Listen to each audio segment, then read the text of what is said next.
All right. Hey, what's going on? It's Bill Burr, and it's time for a very special edition of the Thursday afternoon, just before Friday, Monday morning podcast. Whenever I have a guest, I always try to make sure that it's going to be somebody special, and I don't know how to top this one as far as influence on why the hell I'm sitting here, how I even know how to write a joke, or where the hell all these towns in Massachusetts and New Hampshire are. Please welcome Boston comedy legend Don Gavin. Very nice to be here, Bill. And yes. thank you for calling me special. Yeah. And you were here to promote. You have a new, what do they call it? An album. An digital audio download available.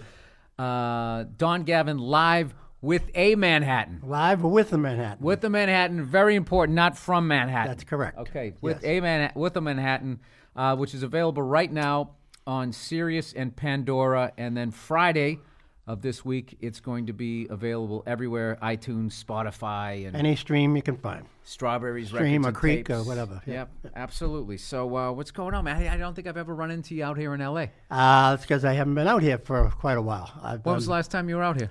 Oh man, did some commercials maybe in the 2002 or 3 or something like that.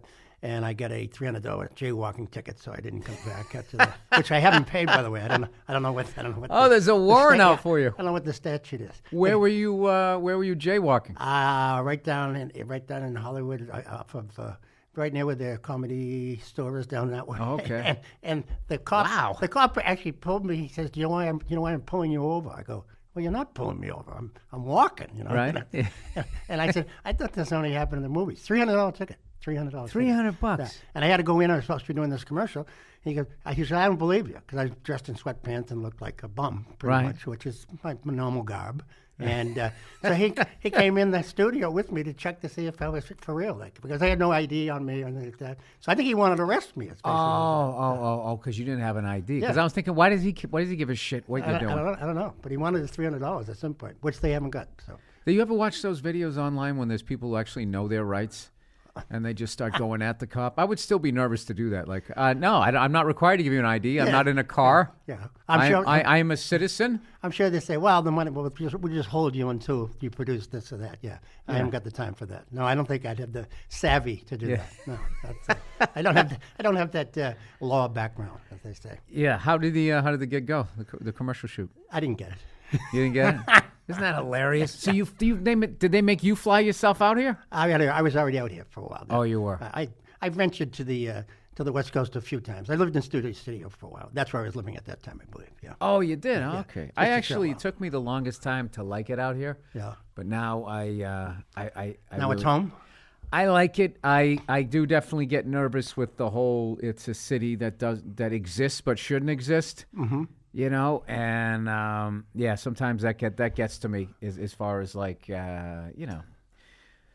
the dollar collapsing and global warming. I'm kind of like, but then the other side of me is like, well, it'll be over quick. I mean, you guys back east, you got all those lakes and shit. You could sit there and fill up your canteen, but I'm gonna be fucked out here. But with many other people though, you won't be alone. I think it'll be all of us self-involved people tweeting about how we're dying. But tell me about this album. Where did you record? And dude, it's such a thrill. I gotta say again to have you on here. Like, I appreciate the hours and hours and hours and hours that I've watched you do stand up. We go way back. All different kinds. Do you remember that time I showed up super late? Yes. In fact, I was telling some friends about that. Oh my God, I was so nervous. Let me tell your listeners this one. This man, Mr. Burr, comes in. And we were working at in New Hampshire, a place. I thought it was Maine. Yeah, New Hampshire. No, New Hampshire. It was, I think, a place Jonathan's. I think the name of it was. Anyways, so in those days, a two-man show, and in those days, Bill was the opening act, and I was the closer. And so the opening act, Bill, somehow comes quite late. And I was at least 90 minutes late. And so now it's the deal is I'm going to have to go in first. You're going to have to go in second. You came through the door, but you headed me off for the pass. Instead of being apologetic, you said, "I don't want you in my face. Leave me alone. You wouldn't believe the traffic." And you went on and on. And I said, "Yeah, I would believe the traffic. That's why I came about 3 hours earlier." And then afterwards you apologized. I remember I was so fucking pissed. And then also, but I was so scared. Yes. Because I was like, You were intimidated. Don's going to call Mike Clark, and then I'm going to be out at Giggles, and then Mike has all the big guys' ears, Lenny, Sweeney, Noxie, rest his soul, Tony, and all of them. And I was just like, however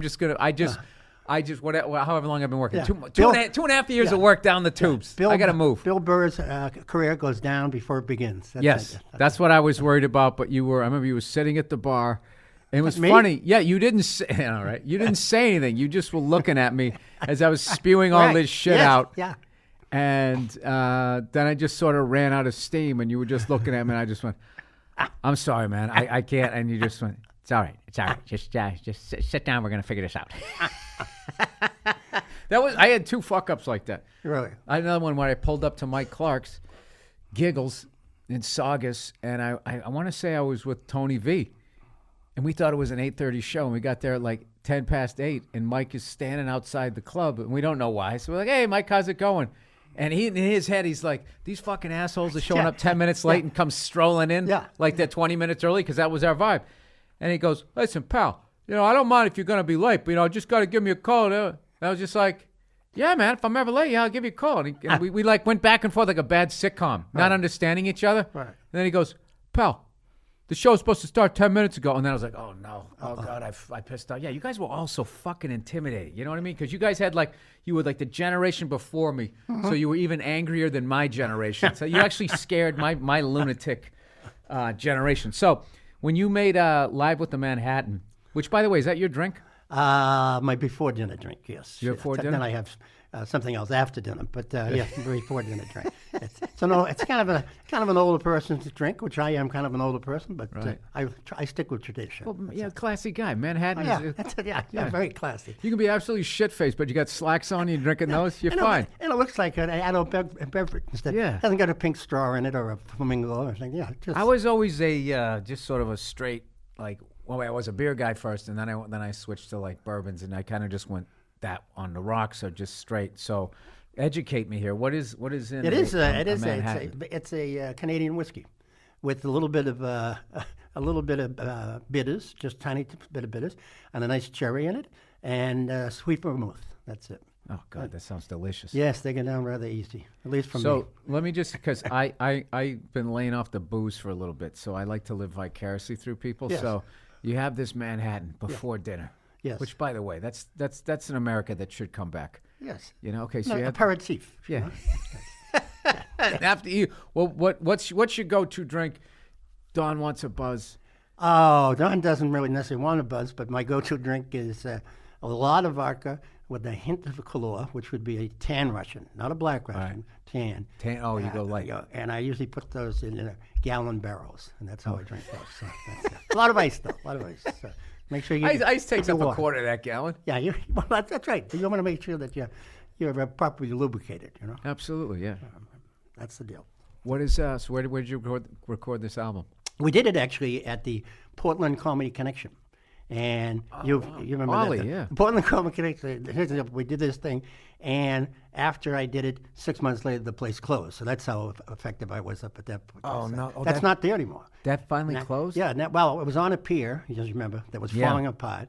And finally, one of the dinner guests actually fell halfway through the pier, not all the way into the water. But right. The place was falling apart. It was really a horrible little spot. But the comedy there was terrific. Yeah. Do you remember the original one? Oh, yeah. So the original one was more downtown.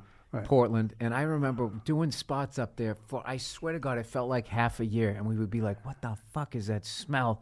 And they found out a rat had died, and it was it wasn't right above you as a comic, it was off to the right on that beam. The thing just I don't know, had a heart attack or something. It just died, it didn't fall, and it just laid there, and nobody, close enough to the ocean, you thought, is it fucking low tide?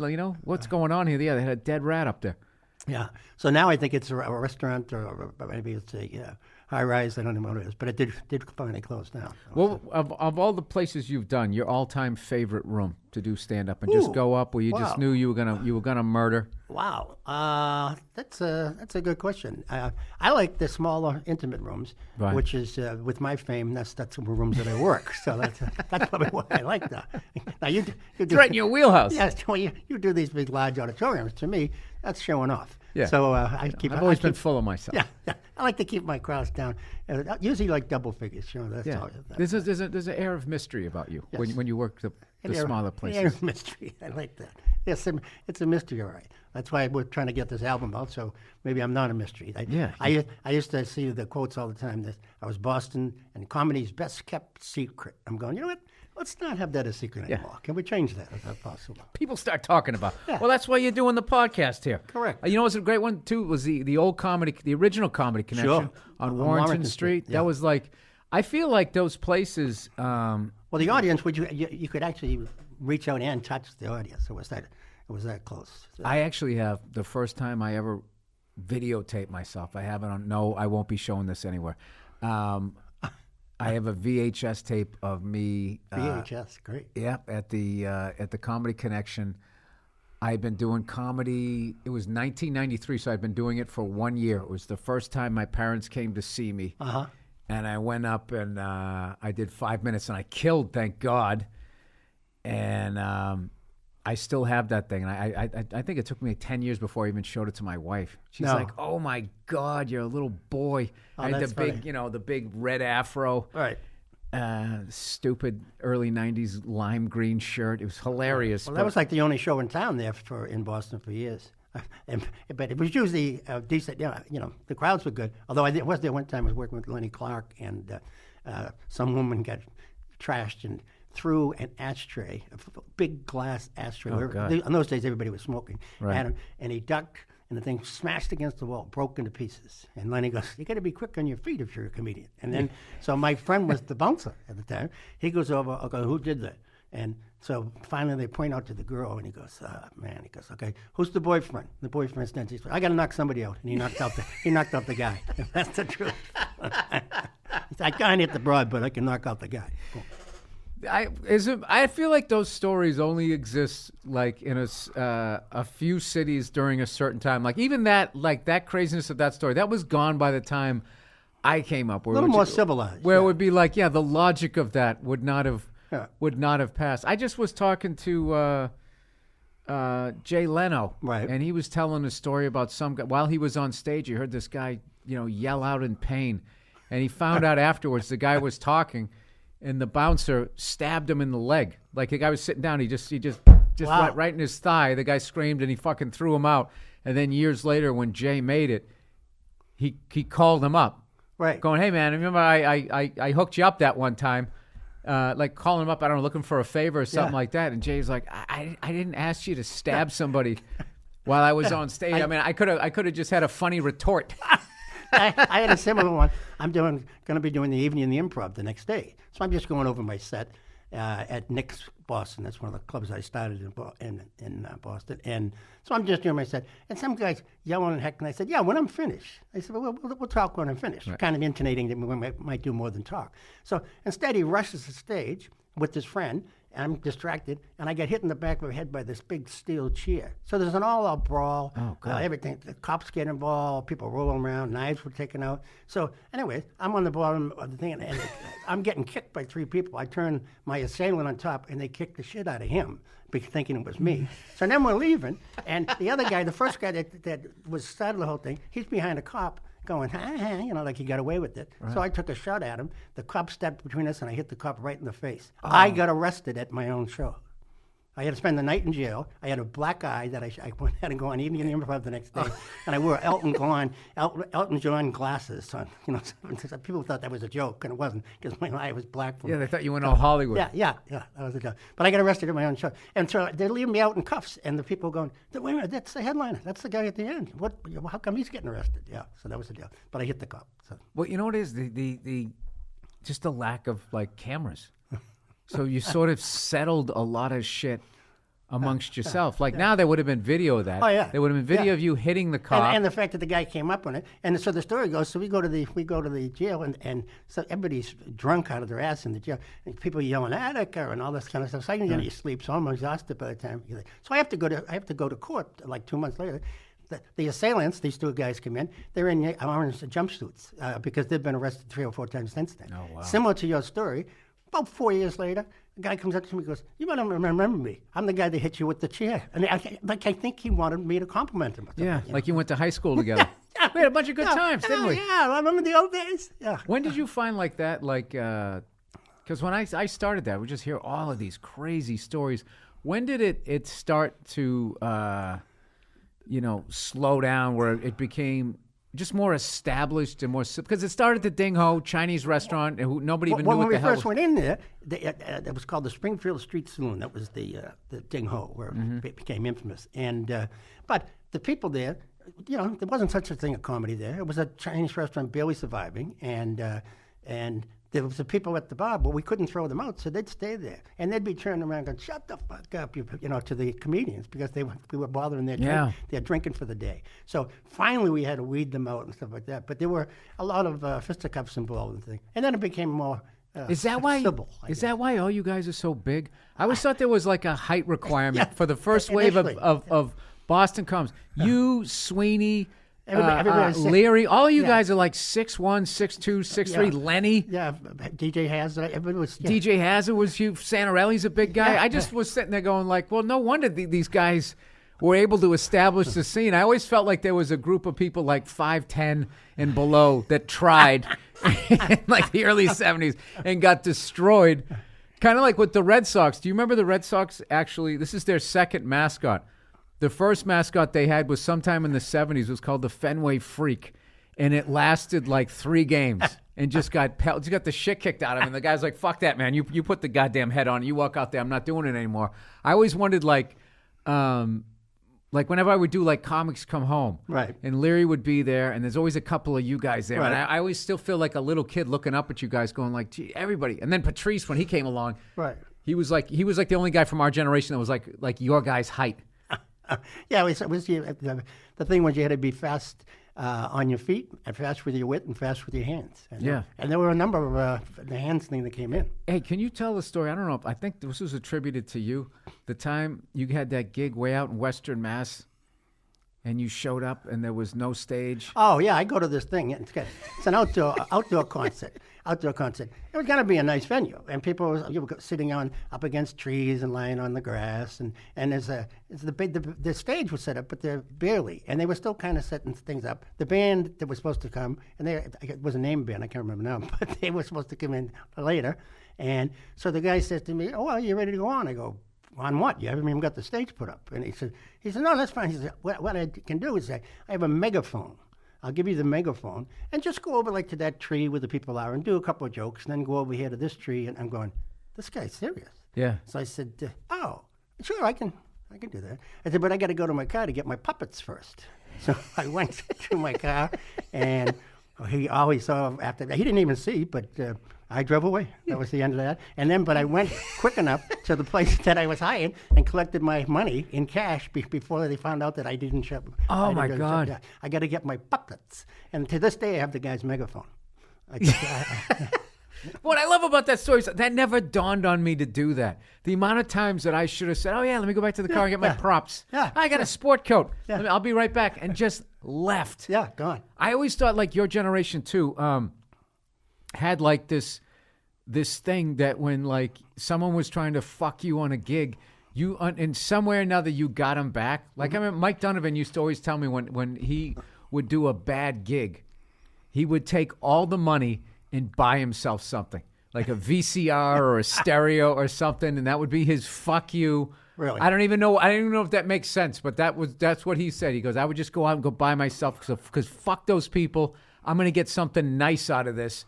And that never dawned on me to do that. I remember Patrice was the first one to ever tell me, like, "Bill, you can say no to these things." Yeah. I was so into that whole thing, like, "Oh, I'm a comic coming up. I got to pay my dues. There is that tipping point where you have to put a value on what it is that you're doing. Yeah. And it's just like, if you're not even going to...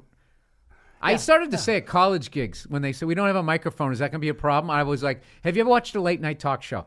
Have you ever seen a comedian go out without a microphone?" Yeah, no microphone. I'm a doing lapel or I'm something. doing one for a lumber companies and 600 people, and I get there and they're all seated, everybody's dressed up, and the guy said same thing. We don't have a mic, but is that a problem? He goes, "Oh no, 600 people." I said, "What? You shitting me?" Yeah. Of course it's a problem, Yeah, every time I did college gig, it was always like we have a mic. There was always a guy, and the guy wasn't the guy with the key. It's in the closet. Yeah, he's not here yet. But we feel if we make a semicircle around you, that you could kind of. You did the colleges. You have to do those. You just call them teases, where you go into the cafeteria and do like 10 minutes of material to kids that are eating. They couldn't give a shit less that you were even on the planet. And they called them teasers back then. Because you had to do 10 minutes of and then you were going to be, and he'll be appearing for 4 hours from now, and like people going, who the hell is this guy? That was God. The worst one. Just get the humiliation over with. One of the worst ones I had a city when I did Memphis. It's the only place that I've ever worked that they positively hated me. They hated me. I was heckled before I got on stage. Before they introduced me, and I'm getting heckled. Why have they introduced me? They said from Boston.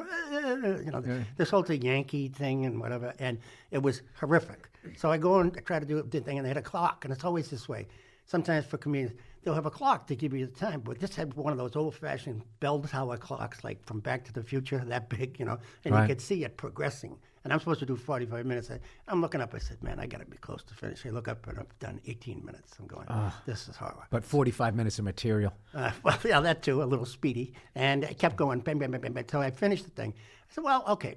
Tomorrow, I'm going to make up for it. So I went to Elvis's, where he's buried, and the house. And I said, I'll do some local jokes. So I go there. When I get to Elvis's place, it's cordoned off. Have you ever been there? Graceland, yeah. Yeah, okay. But it's just a house, Actually, it kind of looks like a House of Ill Repute, kind of with the velvet walls. And so I'm and it's cordoned off, like at a funeral type. So I'm going, wow, I can't believe it. And the people go, shh. Be quiet. With respect for the dead, I go, he died like 25 years ago. So I do the show, and I go up that night, and I do some nice things, I think. And I'm getting they hate me. They hate me again. Still. And I'm going, this doesn't work. So then I went and gave my shit stuff about Elvis and made sure that they hated me. And I said, he's buried in his backyard. I said, well, I come from, we used to do that. If you had like a sparrow or a goldfish, you'd do that. And I said, where'd they get a fucking shoebox big enough for that fat prick? And so I didn't endear myself at all. Then I went table to table. I heckled each table. And then I get back on stage, look at that giant clock, and I still have 15 more minutes to do. So now I did finish the story. The next night, nobody comes in. It's lousy weather. He said, we would do a show unless there's 20 people. So there's 16 people there. I go outside, 2 cars pull up. I go out and they rolled out of the window. I said, sorry, plumbing problem. The show was called off. Now there's 16 people inside, but if they had come in, I would have gonna have to do a show. So I sent away 4 or 5 cars, got paid, and didn't have to do it. Haven't been back in Memphis. I don't know. I just love the survival instinct of that. I would just stand there and take it, We didn't have teasers at the colleges. We had nooners. You had to do your whole friggin' act. That's there. horrible too. Yeah. Well, I would think teasers even worse because people who are thinking of going to the show then see you in the worst possible light. While they're eating a peanut butter jelly sandwich, Yeah, those things were always horrible. So I'm so excited. I'm downloading this damn thing the second I get out of here. Live with a Manhattan, Don Gavin, available now.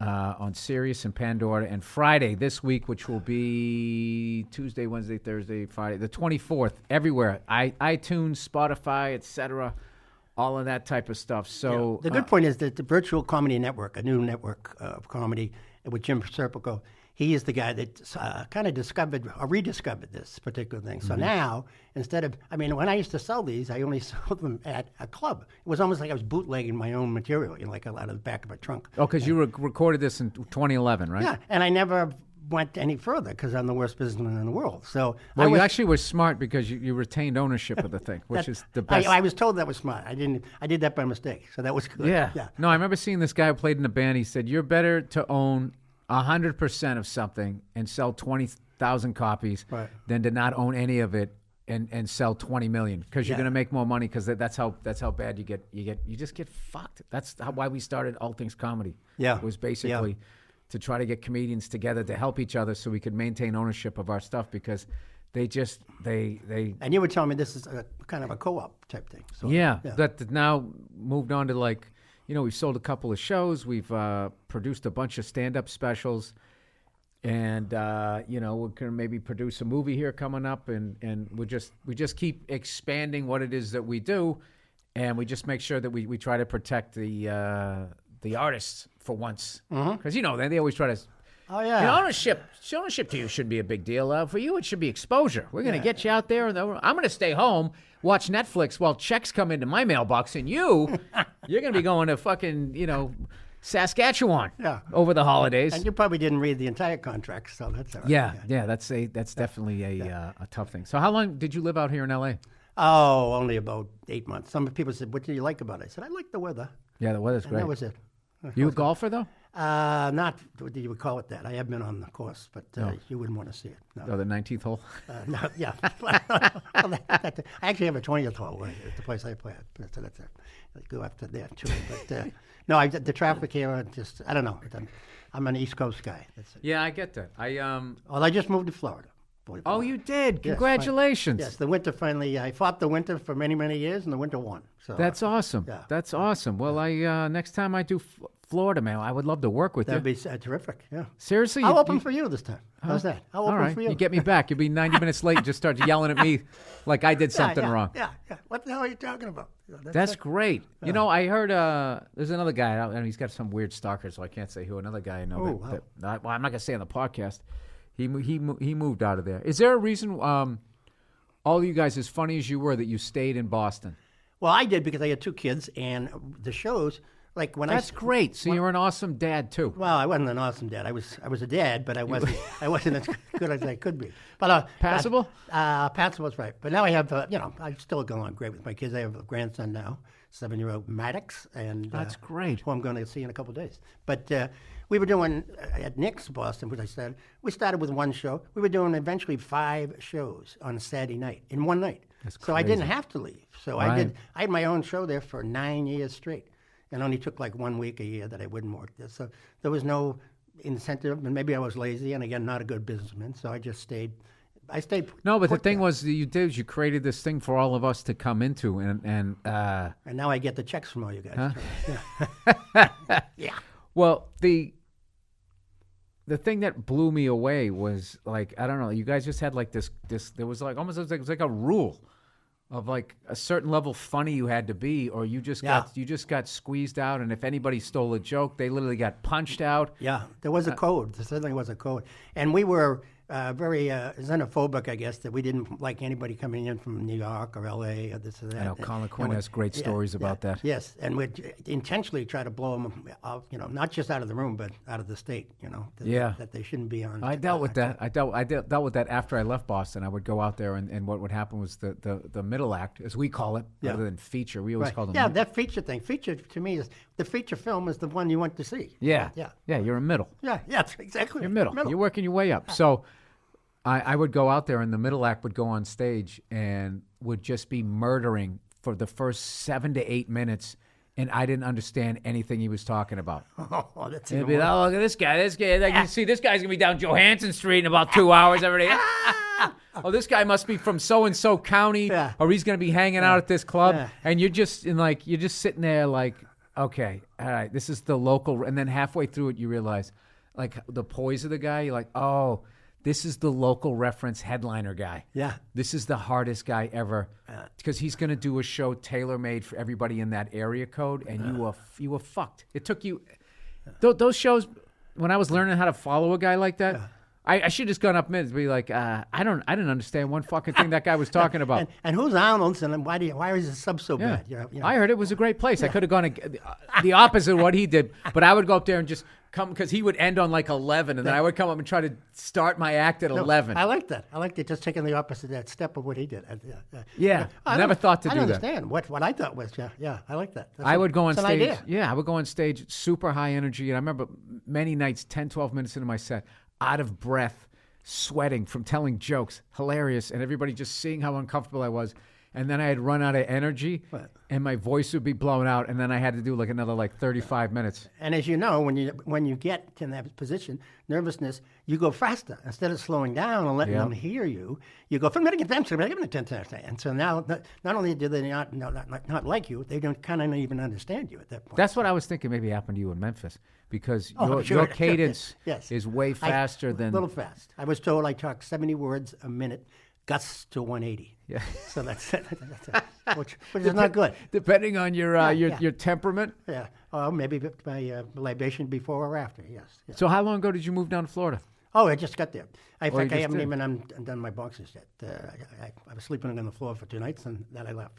So I'm looking forward to getting there and getting away. That's incredible. Now, are you still going to go back to Boston at all to do some stuff? Yeah, here and there. Yeah.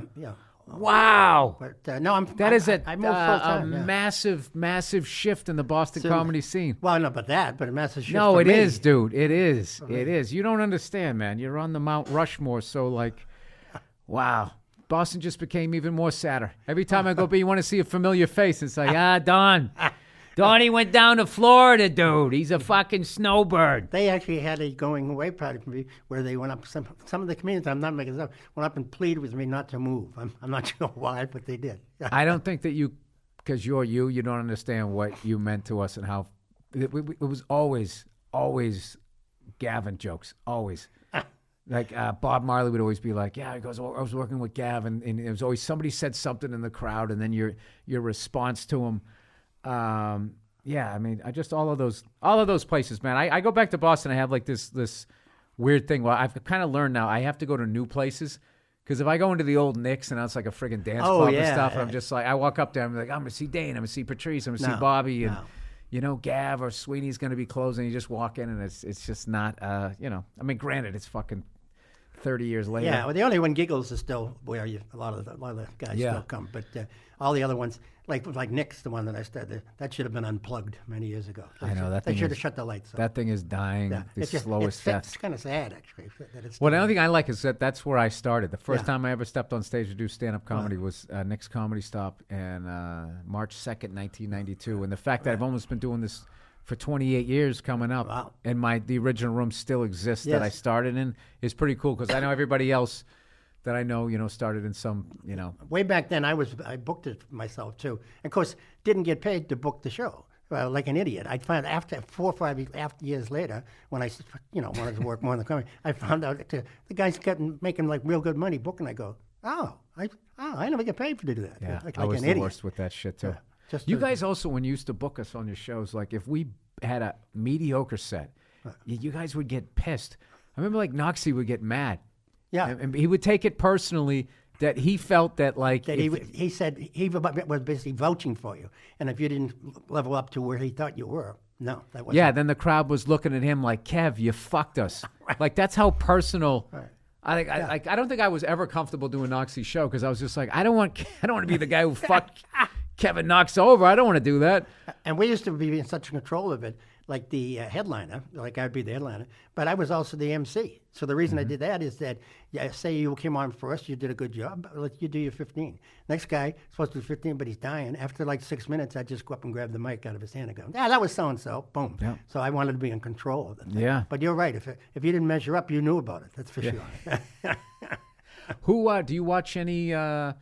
stand-up or anything like that? Is there anybody that's been catching you lately? Anybody from Boston or anything like that that you watch and you see like, okay, if this person does the work, they're going to get somewhere? I don't know. I'm still kind of out there. I do a lot of cruise ships, so I'm kind of out of touch with the land, I guess, is what it is. Right. I know a couple of people from boats that are pretty good. But that's the sea comics. Yeah. I only did one cruise ever. Yeah. You're lucky. Yeah. You're lucky you can get those land gigs. That's always good. Yeah, I did that.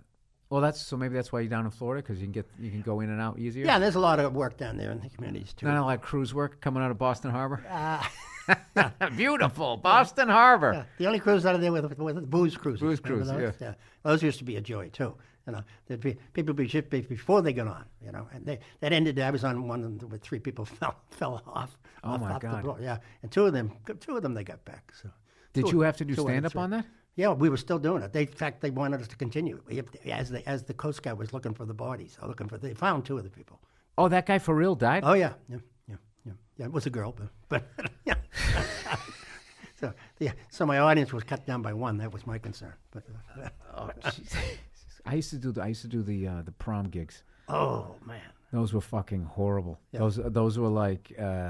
I think those might have been the worst gigs I ever did. Like, there's some footage of me on the internet, with some tough crowds, but like, Those things were nothing. Well, we've all had the hell gigs, the ones that you don't want to do. I did one at the Foxy Lady, which was a strip club, which is still around, and I didn't want to do it, but the money was actually quite good. And when I went, I did it one night, and it didn't work out. But I'm in this dressing room where normally the headliner stripper, from Penthouse would be there. So all these nubile girls, 18 to 25, they said, "Oh, well, a lot of times we dress in here. Is that okay?" Well, I'm going with my notes. I go, "Yeah, I'm a giver," and so now I'm a team player. Six totally naked women frolicking around, getting dressed or getting undressed, I guess, and I'm in there with my notes. I looked at my notes the next day. I have lines just going down from one from not paying a strict amount of attention. How did the gig go?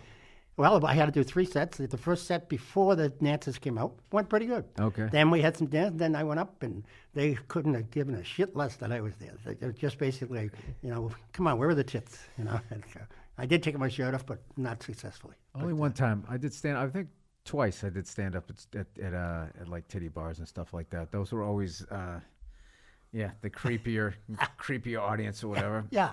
All right. I'm trying to think of what else I can ask you, because I've never gotten to do this. All these years I've known you, I've never been able to just sit down. How have you you lived in Boston through this incredible sports run? Yeah, it's odd that kids, if you think of kids that are 12 or 13 years old, in that age, well, I've even heard this from more than one source, are going, "I don't believe this. We're not even going to have a parade this year." Meaning that the championship thing occurs at least once a year. Yeah, once every 2 years out there. So the 4 teams, they'd all won within a 9-year period, I believe, and some of them multiple times. So kids of that age are just going, what do you mean? Because they love to get the day off from school, and there's no parade this year? Yeah. Like, they have no idea. And then the old timers trying to say, it was how many years since 1918? Well, it's looking like we got an extra parade last year that we shouldn't have got with that whole fiasco. Yeah. How nuts is that? I don't know how much parade we're going to get this year, yeah. Well, the parade there, but they should have given out cameras anyway for that. My thing is, 100%, it's abs cheating, and I think that the Red Sox are going to get. There's no way that guy did that there and he didn't do it. I think it's doing it all across the board. Yeah, but my thing is I have sympathy for everybody who lost to us, but I don't with the Yankees. I still don't. I don't, because it's just like, all right, if we're really going to be honest about fairness and that type of thing, I don't think it was fair that the Red Sox and Yankees could spend $200 million and have roided up free agents from around the league, beat the shit out of all these other teams that couldn't afford it. And then we just had a luxury tax. Hey, 20, 40, 60, get the fuck out of here. I mean, there was something. It's all been kind of dirty, but I have really enjoyed baseball, watching Kansas City get one, watching the Cubs get one, and some of these others. I'd love to see Milwaukee get one. Like they got to get out of this. They got to do more of like the NFL, where they have like parity. They have to do shit like that. Like that super team thing. I think in the NBA, it's great for playoff ratings, but it really ruined the league. And I just wish they would get back to, like, back in the day, like whatever. Ted Williams was a Red Sox. This guy was a Yankee, and blah, blah, blah. Like way back in the day, how, like, Magic was on the Lakers. Bird was the Celtics. It wasn't like, when the Lakers started getting the best of us, Larry signs with the Lakers and then starts walking around. Oh, I got 5 championships now instead of 3. That's the part of it that I don't like. And I never liked that luxury tax. This is the moral Bill Burr that we're hearing right now. Yeah. But I think it's silly. Like, let's say if the I can't say the Yankees because my hatred is just so blind to them. If any other fucking team did that, right. Like if the Dodgers did it to us, if it was the other way around, I would still have to be like in the back of my head going, well, we also had 180, 90 million teams with free agents and steroided, fucking athletes, Androstein and all of this shit.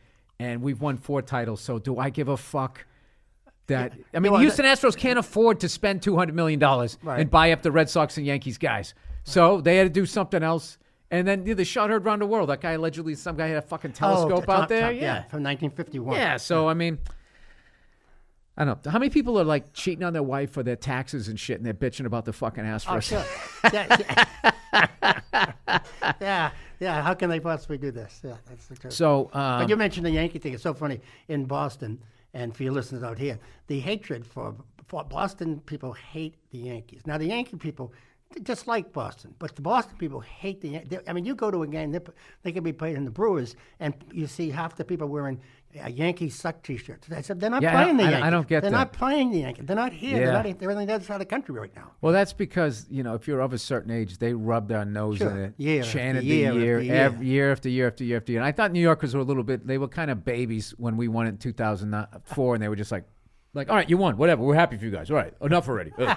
We got 26. I remember they had 26-6 T-shirts. So, I thought they were a little. I actually got a kick out of that, going like, dude, you're like 20 ahead of us. Like you're gonna make this petty fucking T-shirt. And I was just like, wow, this really bothers them.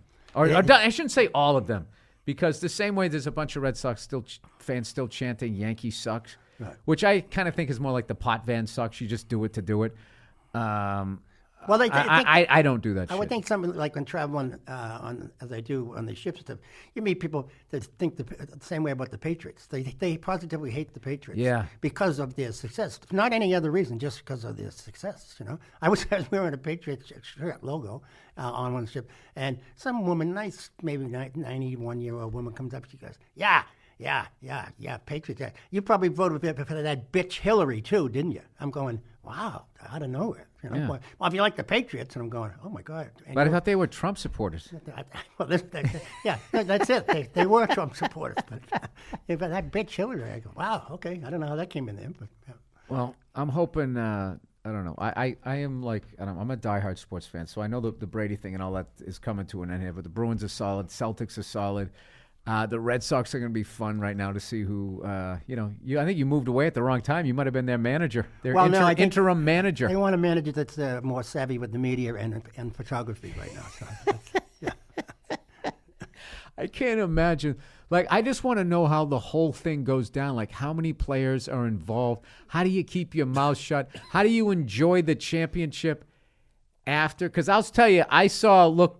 When Altuve got interviewed, the look on his fucking face, it just looked like, oh man, this guy definitely knew something. I stopped short of believing that they wore a fucking wire, because I would think that, like, how far are we going to take this, guys? Like, we're going to get caught. Have a camera out there, and how hard is it with texting and all that shit to just. And again, I've been in enough locker rooms. If it was being done, everybody knew. It wasn't like only two people knew about it. It was such a secret. You're not keeping a secret from. I know that's why I love that Alex is going to take the fall and two guys on Houston, and like they mastermind the whole thing. Right. Like Alex came to the Red Sox and he did it all by himself. I mean, come on, get the fuck out of here. And even the initial ones where they were banging a trash bell. I mean, that's kind of caveman type. I'd like to think that I could pick up on that after a while. After a couple of years. And who's that asshole hitting the trash bell? Tell him to stop. Hey, let's go to the casino. We'll have a little card counting thing, and I'll bang on the trash can 4 times. Anytime it's a diamond. I don't think they're going to pick up on it. Yeah. Anyways. 3 for hit me, 2 for don't. Yeah, that's it. Yeah. All right. Well, listen, thank you so much for coming on. Hey, it's a thrill. Don, I love you to death, dude. It's so great to see you. And I got to make sure, I'm going to find out where you're going to be in Florida. So I got to make sure. We'll hook up for sure. Because I got one for you. There's a theater down there. I don't know if it still exists. But when you play those are the ones that I usually get now. The ones that don't exist. Yeah. Well, there's, like you play that game as far as like, hey, what's the first concert you ever went to? Which, by the way, what's your first concert? For me, it would have had been, let me see, the Birds. Possibly. Oh, wow. Van Morrison was the... Van Morrison. Yeah. All right. Yeah. So my mother's claim to fame, she saw Elvis, I looked up the date. It was February 21st, 1956. And she saw him in Sarasota, Florida, and he did like 4 shows. They had like a 2 o'clock, a 4 o'clock, or whatever. She said there was like 50 people there. And I looked up in the history. That was the day his first single came out. Really? Yeah, and she was down there for like spring break or whatever, and then when she got back to school in March, everyone was talking about him, and then a month later he went on like Milton Berle, and then that was it. You asked me, and actually I left the one out.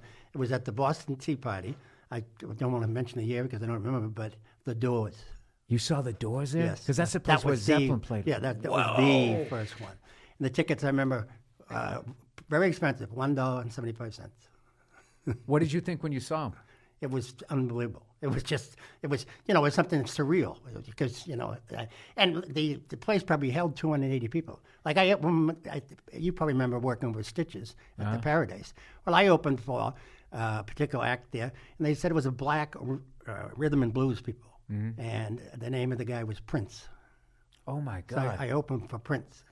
And they told me to keep my show clean, totally clean, because it's a black rhythm and blues. Yeah. So I think it's going to be some religious Mormon group coming out, and it was Prince. Yeah. Oh my God!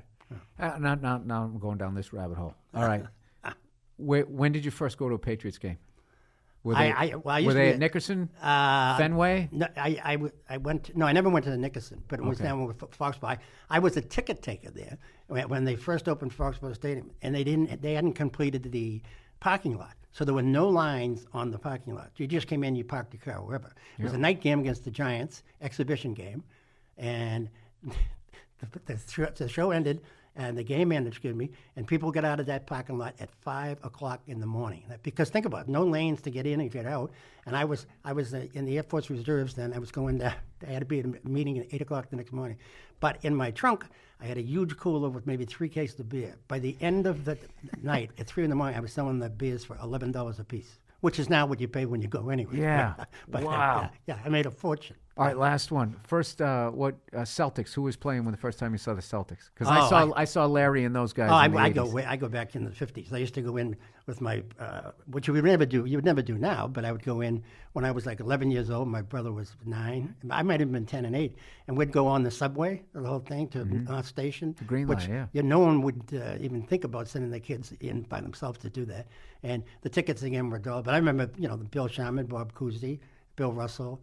Sam Jones, Casey Jones, Jim Leskatoff, who was my coach in college. So you sat there and you got to watch Red Auerbach light a cigar in the fourth quarter? And almost always I would sit in the second row because I'd come down from up above to there, and because nobody used to go to the games. They won championship after championship. It was never sold out. Yeah, because they were still selling that game. Yeah. In fact, the people that came in one time that owned the seats that I had, some businessmen, this nice guy that was the usher, these 2 people go to take the seats where my brother and I were, and the guy said, "These are the seats." He goes, "No, these guys are here all the time. Find some other seats." He goes, "No, these are our seats. We just don't come to the games." He goes, "Find something else." And he winked. Wow. He winked at us and went away. So that was yeah.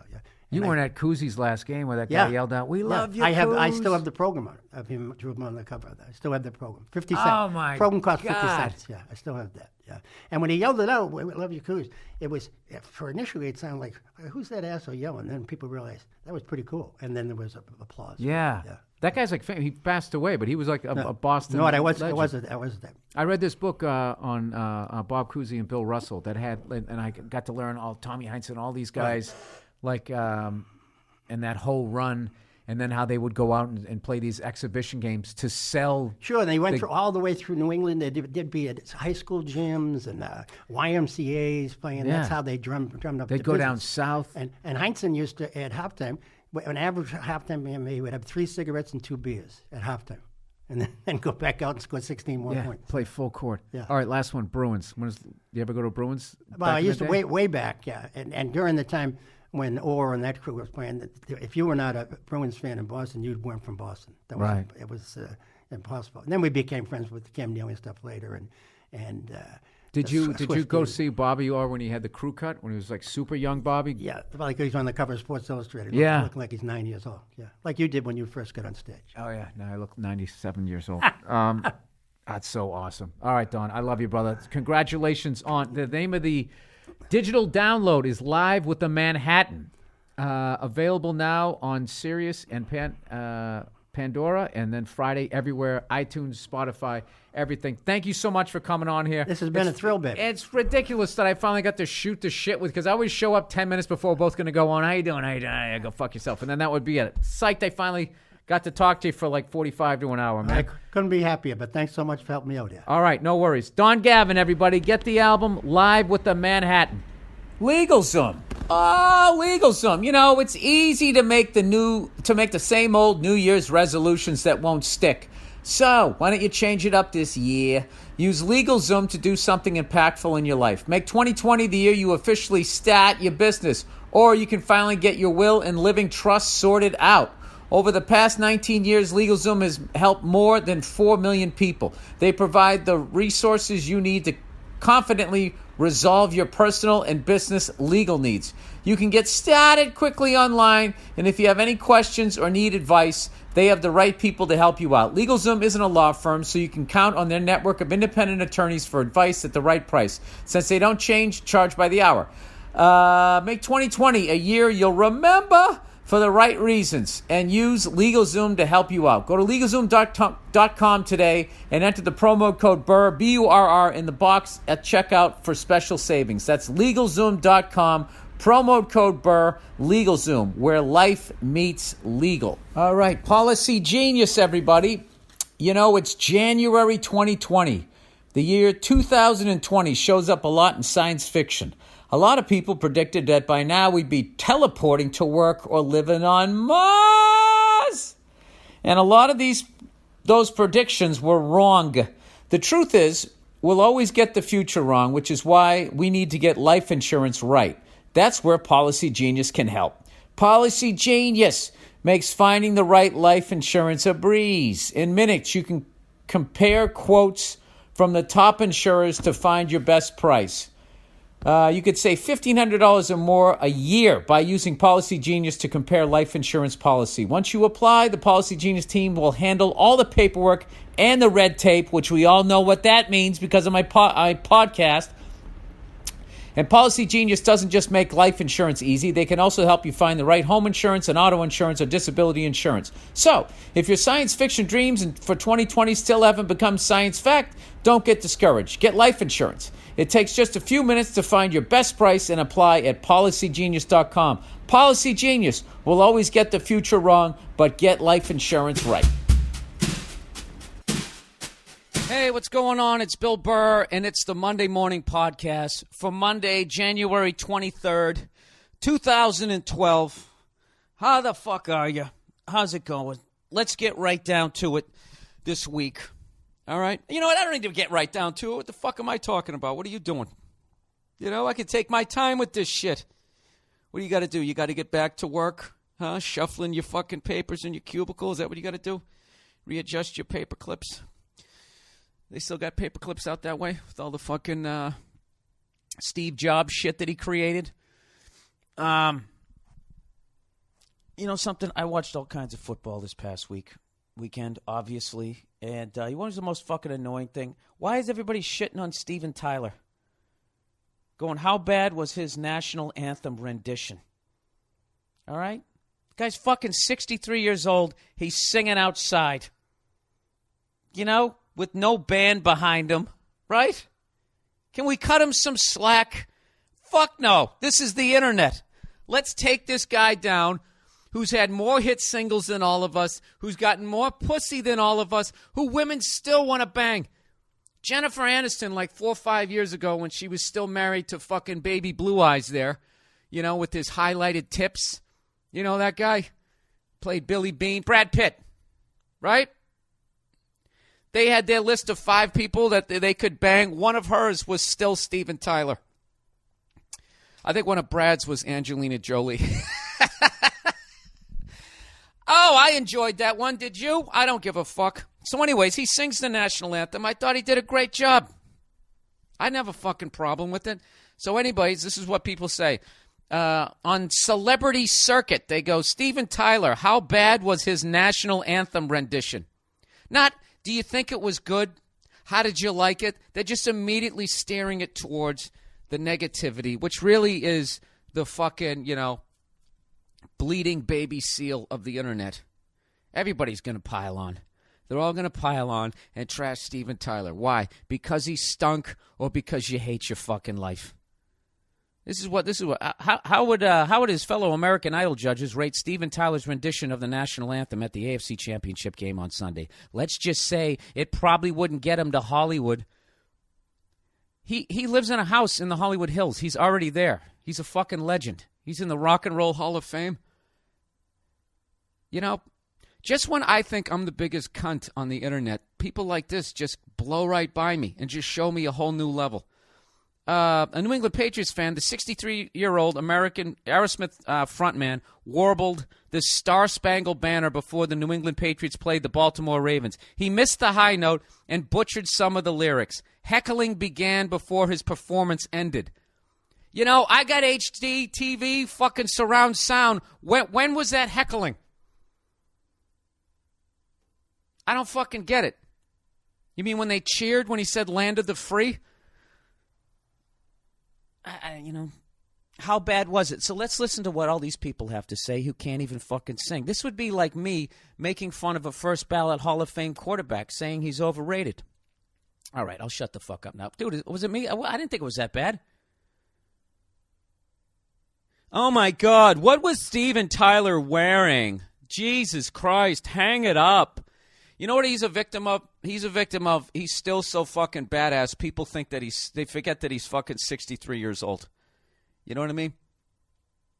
And I don't know, is it because he's so badass or is it because the Rolling Stones are still dragging their asses out on the road? Because I've noticed that with Aerosmith, they never looked that fucking old because the Rolling Stones are always going to be 10 years older than them. So, I don't know. Does any of that make any fucking sense? All right, let's get back to what the fuck I wanted to talk about, the football this week. My fucking condolences to all the Ravens fans out there, except for that fat cunt from 2 years ago when the Ravens won and made me never go to a fucking sports bar again to watch a game. Remember that story? The first play of the game, they handed the ball off to fucking Ray Rice, and he ran 85 yards for a touchdown, and this guy just went, oh,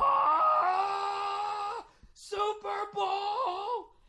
He just kept yelling. You know, like when a professional player makes an unbelievable play and they just start yelling? It's annoying enough when they do it. This guy was doing that. Looking back now, it's actually kind of funny that he was that much of a spaz and how mad he made me. He's the only Ravens fan that I don't have sympathy for this morning, and I am not even going to remotely talk shit about that. We backed into the Super Bowl. You know, that's not one of those games you're like, yeah, huh? When it came down to it, what did we do? We got in your head and we fucking threw some salted butter over your shoulder or whatever fucking thing we could do to make you miss a 32-yard field goal. What the fuck? I do got to say I was surprised at how well our defense played. And, and I can't believe they didn't review that fucking touchdown. The guy caught the ball, boom, boom, both feet were down. Right as the second one came down, Moore slapped it out of his hands. And you would have thought that they for a Super Bowl, they would have reviewed it. For some fucking reason, they didn't.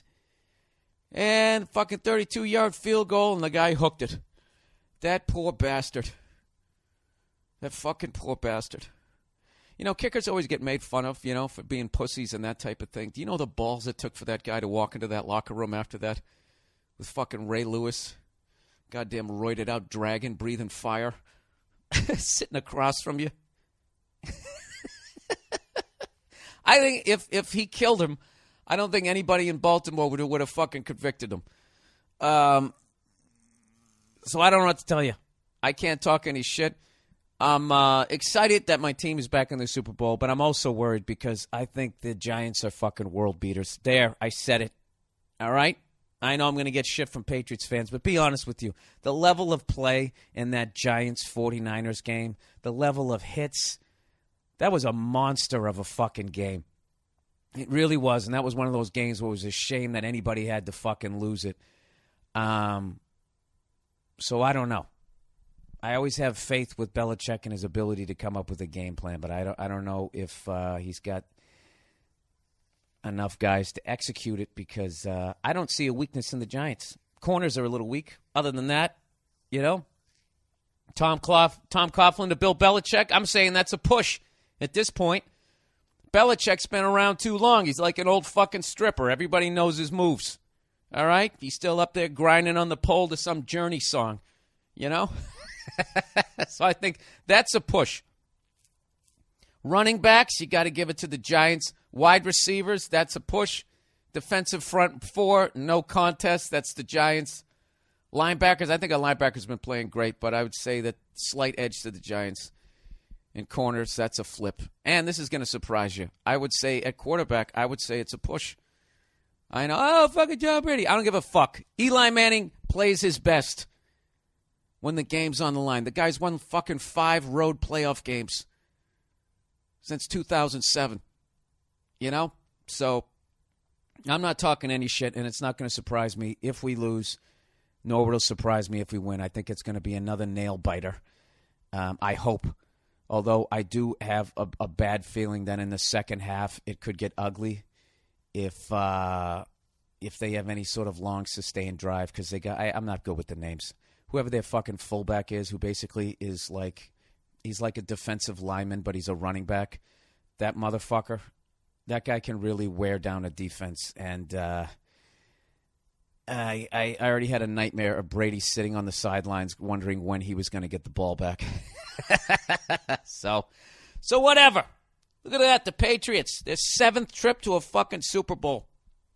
We're 3-3. I'm hoping we're going to be 4-3.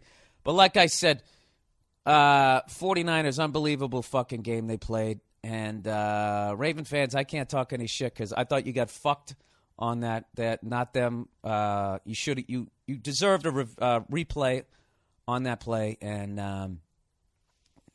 fucking 32-yard field goal. Who's kidding who? 30% of people in the crowd could have hit that. You know? Oh, Jesus. What the fuck does that guy... How do you sleep after you do something like that? Like, when I go on stage and bomb as a comedian and I just let myself down, like, I'm talking to myself. I'm walking around. I come home. I'm grumpy to Nia. I act like an ass, and I just let myself down. To let down fucking... how many people on the team? 48 guys? 46? Whatever the fucking rule is. To let down 40-plus other people who all are lifting weights and can run a 440.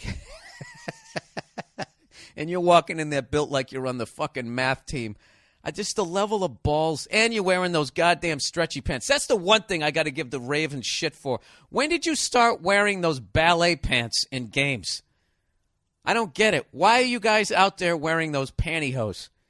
Is there a giant... Remember those fucking eggs that pantyhose came in the 70s? The fuck were those things called? Really dating myself. Is that what it's... Are Ed Reed and fucking Ray Lewis that tough that they can actually wear pantyhose and no one's going to give them shit? I'll do it in the safety of my own fucking place, 3,000 goddamn miles away. I will fucking do it. But that's the only shit I can give you. Other than that, man, I thought you guys got fucked in the end. So, with that, it is on. The Patriots are going against the best quarterback in the Manning family. You understand me? It is Eli. I just want to piss off because you can't believe I'm still getting emails from Peyton Manning fans trying to tell me why the guy is better than Tom Brady. Why can't we just agree to disagree? Okay? I get why you think he's better than Tom Brady, and I'll never convince you otherwise, and I'll take Tom Brady. Let's just make a truce. Leave it at that. And how about we enjoy what the fuck Eli's doing? Seriously, as a football fan, it's fucking unbelievable. He's getting shit all over. He's in the toughest media market out there, arguably. If it's not that, it's Boston or Philly, And he's guys going out there winning the fucking games. Can't get mad at that. All right? But whatever you do, Peyton fans, I don't give a fuck. I'm not reading your emails anymore because all you guys are doing now is you're rewriting history. And you're coming back with your fucking excuses about, well, Peyton really never had a defense, acting like Peyton used to lose to the Patriots 40-38. He didn't. He used to lose games 20-17. Oh, by the way, what did I say? Patriots 23-20. I think that's exactly what happened. And I was so confident in that prediction that I didn't even bet the game because I was like, you know what, it's too easy. No, it's not true. I actually said 23-20 or 20-17. And in the third quarter, I texted fucking Paul Verzi and said, this game's over. We're going to lose because I thought our defense had broken at that point. So I'm not even going to fucking, whatever. I hit a half-court shot, not looking. But anyways, Eli. Oh, wait a minute. Peyton, stop fucking trying to rewrite history. Okay? He lost games like 20-17. That's how he lost those fucking games. And it always came down to the end, and you always had one more shot, and he never got it done. All right? That's all I'm saying. So go fuck yourself. And the fucking Patriots, all right? We had Antoine Jameson, old-ass Corey Dillon, Tom Brady, 6th-round draft pick, by the way, that people are forgetting now because he's a superstar, was throwing to fucking Deion Branch, Troy Brown, and David Patton, while fucking Daddy Longneck there was fucking throwing to arguably the fucking Jerry Rice of the AFC. He had Marvin Harrison, Edgerrin James behind him with his fucking Samson-esque dreads, right? He had all kinds of fucking players. His defense wasn't the greatest, no, but it was decent. It was good enough to win a game. And you're ignoring the fact, in his Joe Montana moment in the Super Bowl, he threw a pick 6 to lose the Super Bowl, right? So go fuck yourself. Go twist it around all you want to twist it around and ignore the fact that he can never beat the fucking Patriots. And in that one year, he made like fucking 20 different clips where he felt it was a penalty. Refs never called a flag because it wasn't a penalty. He took it to the front office. And they're like, Peyton, we don't know what to tell you. It's legal. And then they were like, well, it shouldn't be. Right? And then his owner, who sits on the rules committee, changes the rules, so now it is illegal. And guess what? The next year, he beats the Patriots, or 2 years later, whatever, and gets his fucking ring. Give me a fucking break. You want to know why all these guys are fucking breaking Dan Marino's records? It's because of that rule change. It's fucking ridiculous. These goddamn cornerbacks, if they even touch the fucking receiver, they got a 50-50 chance of being called for interference. It's the amount of times I say that's fucking bullshit and the call goes my way. It's bullshit. I'm not one of those fucking sports fans who thinks something's bullshit until it goes against his own fucking team. I mean, until the call goes with my team. Those fucking rules are bullshit. I understand no hands to the face. I get that. 5 yards, I get, you can only touch him after 5 yards. But that shit where the guy can't kind of have his hand on you, like hand checking you, I don't get that. Okay? And he has to be turning around looking at the ball to fucking put his hands up. So he can't be feeling back to see where the fuck you're at? Is it any wonder why these guys are breaking Dan Marino's records? Give me a fucking break. So fuck all the Peyton Manning fans. The guy's a first ballot Hall of Famer. I've always told you that. I just said in the playoffs, he's an easily frustrated guy, and his playoff record shows it. He lost to the 8-8 and 9-7 Chargers at home. Go fuck yourself. Back-to-back years. I don't want to hear it. Go blame that on your defense. All right there, cunty? The real man. You know what it is? Peyton Manning is Venus Williams, and Eli is Serena. Really, Bill? Are you really? I love how I said I wasn't going to talk about this, but I'm going to continue talking about it. Peyton Manning is one of those guys that the second he retires, I'm going to absolutely love him, just like Magic Johnson. And I'm not, listen to me, I'm not fucking bragging about the Patriots, because that's another thing. Going to the fucking Super Bowl. Ben Roethlisberger was wearing one clown shoe for the final third of the season, so we didn't have to play the Steelers. We didn't have to play Peyton Manning and the Colts. We went up against Touchdown Jesus and their high school offense, and then we backed into the Super Bowl. So I am by no means confident, all right? But you fucking Peyton Manning fans, go rewrite history with each other, okay? That's what you have to do because of what happened. So go fuck yourself. All right? I actually had somebody send me an email going, see, look what the Colts did this year. That just shows that Peyton Manning was consistently making a 5-11 team 13-3. Marvin Harrison, Edgerrin James, Marshall Faulk, Dallas Clark, all those guys, right?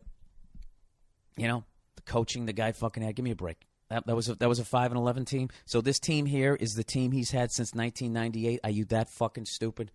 Are you really that fucking stupid? This year actually showed not only how good Peyton was, but also how bad a franchise the fucking Colts are, because they never took into consideration that Peyton was ever going to go down. So they had some guy from the fucking YMCA come in and back him up. And yeah, he lost a bunch of fucking games. What if they had Matt Castle? Do you think they'd be 0-13 or whatever the hell they were going? They wouldn't. What are you going to do? Why don't you go change another rule? Why don't the Colts go change another rule that if your star quarterback goes down, the Colts automatically get 13 fucking wins? It's not fair. He hurt his neck. All right. I know that whole fucking rant was annoying to a lot of people, but, I really don't give a shit. I get shit on the internet just like Steven Tyler. I got one right here from my Facebook page. Bill, I love your act, but this thing of publishing/recording every thought you have at a moment's notice is seriously sad. That's actually a compliment that he said it was sad, which would mean that I've somehow dropped a level. You know, I don't know if this guy realized that I perform in strip malls across the country, so the fact that anybody's even listening to this is a major triumph, and that's how I'm looking at it. All right? I feel like I'm firing on all cylinders. I'm taking one game at a time. Anyways, let's talk about. I was in Texas. I was in fucking Texas this weekend. I was in Houston, then I was in Austin. A tale of two cities. Austin is like, hey buddy, what the fuck you looking at, man? Right? And then Austin is like, all the leaves are brown. Hey man, why don't we make a house out of hemp, man? Both of those stereotypes are gonna fucking annoy people. But I gotta tell you, I got one of the funniest heckles I ever got when I was in Houston. I was at the House of Blues, and thank you to everybody who came out to my show, by the way, to both shows. I had a fucking awesome time. I was standing on stage, and I was talking about rappers getting busted with the unregistered gun in the car. And I was like, oh, Jesus, how many of these guys have gotten busted for that? And this guy in the back goes, all of them! It immediately brought all this racial tension into it. And it was such a funny vibe from the crowd afterwards. I totally felt this vibe that, like, half of them agreed and the other half were cringing, going, you see, this is why we have this reputation. It's not all of us. It's a select few. It wasn't even half the crowd agreeing with the guy. But that's one of the things I love about doing stand-up is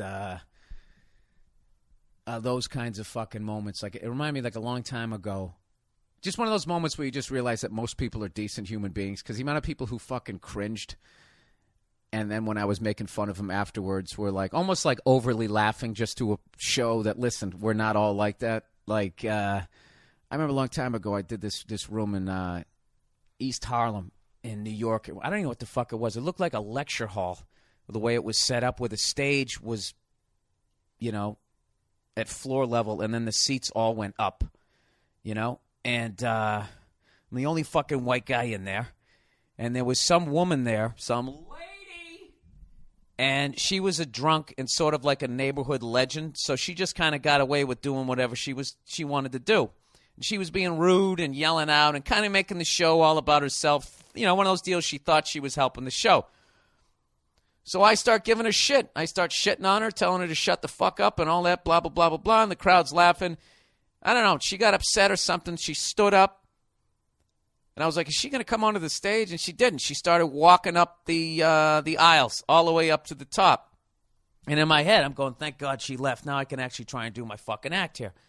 So like about 2 minutes later, I'm in the middle of my act, and I was imitating something, acting something out. So I was kind of leaning forward, and one of my legs was about 6 inches. One of my feet was like 6 inches in front of the other, like standing like that, almost like a wide receiver lines up, right?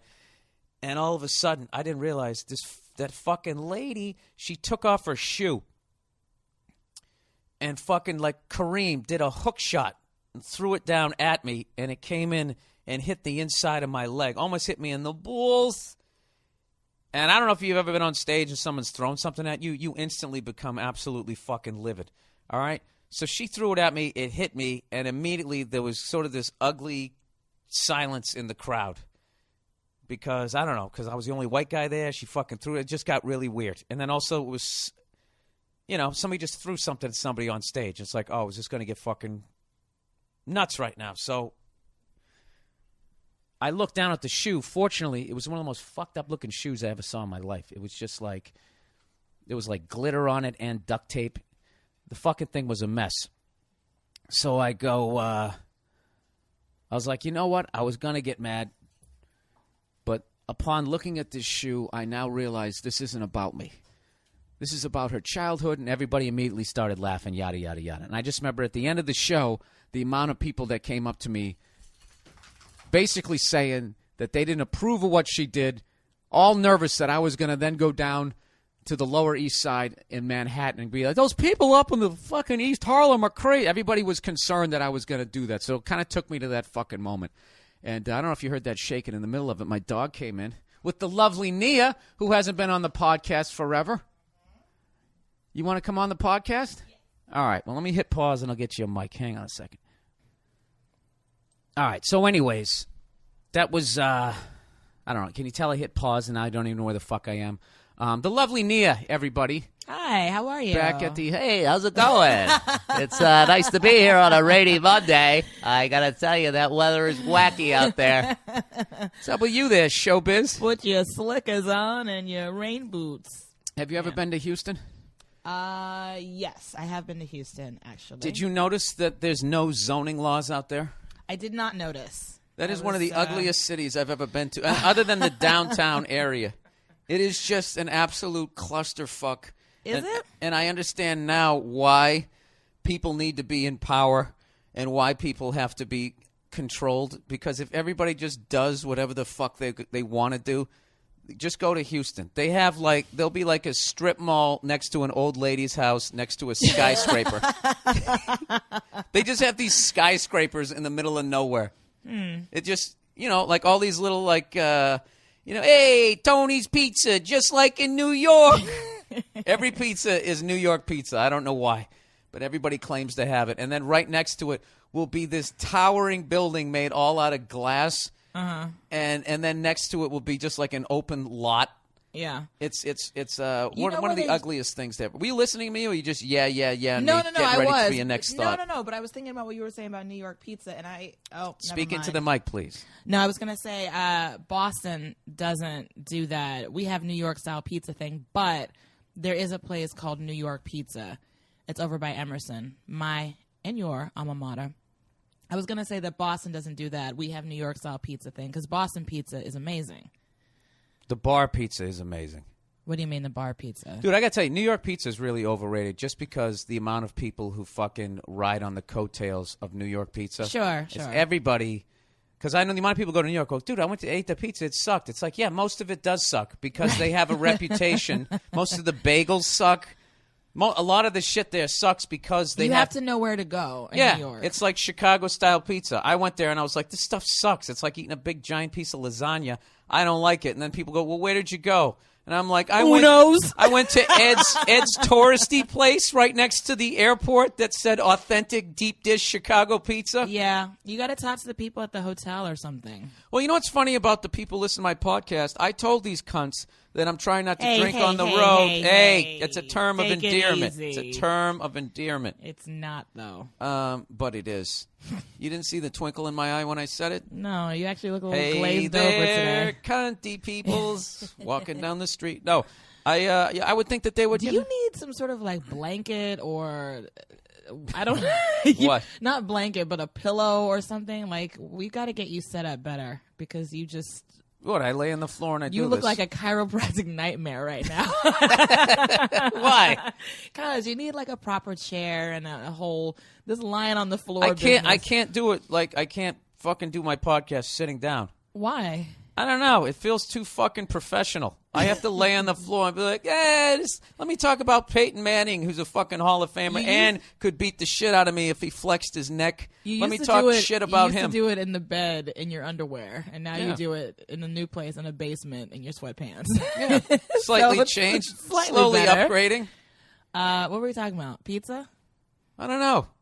You go with it now, considering you wanted to take it in an entirely different direction. You want to talk about sexting and people cheating in their text messages? Sexting. This guy, I would kill to read the sexting between teenagers. Do they really know where anything is? If I had to sext when I was 14, I want to put my hand where I think there's some stuff I've never seen.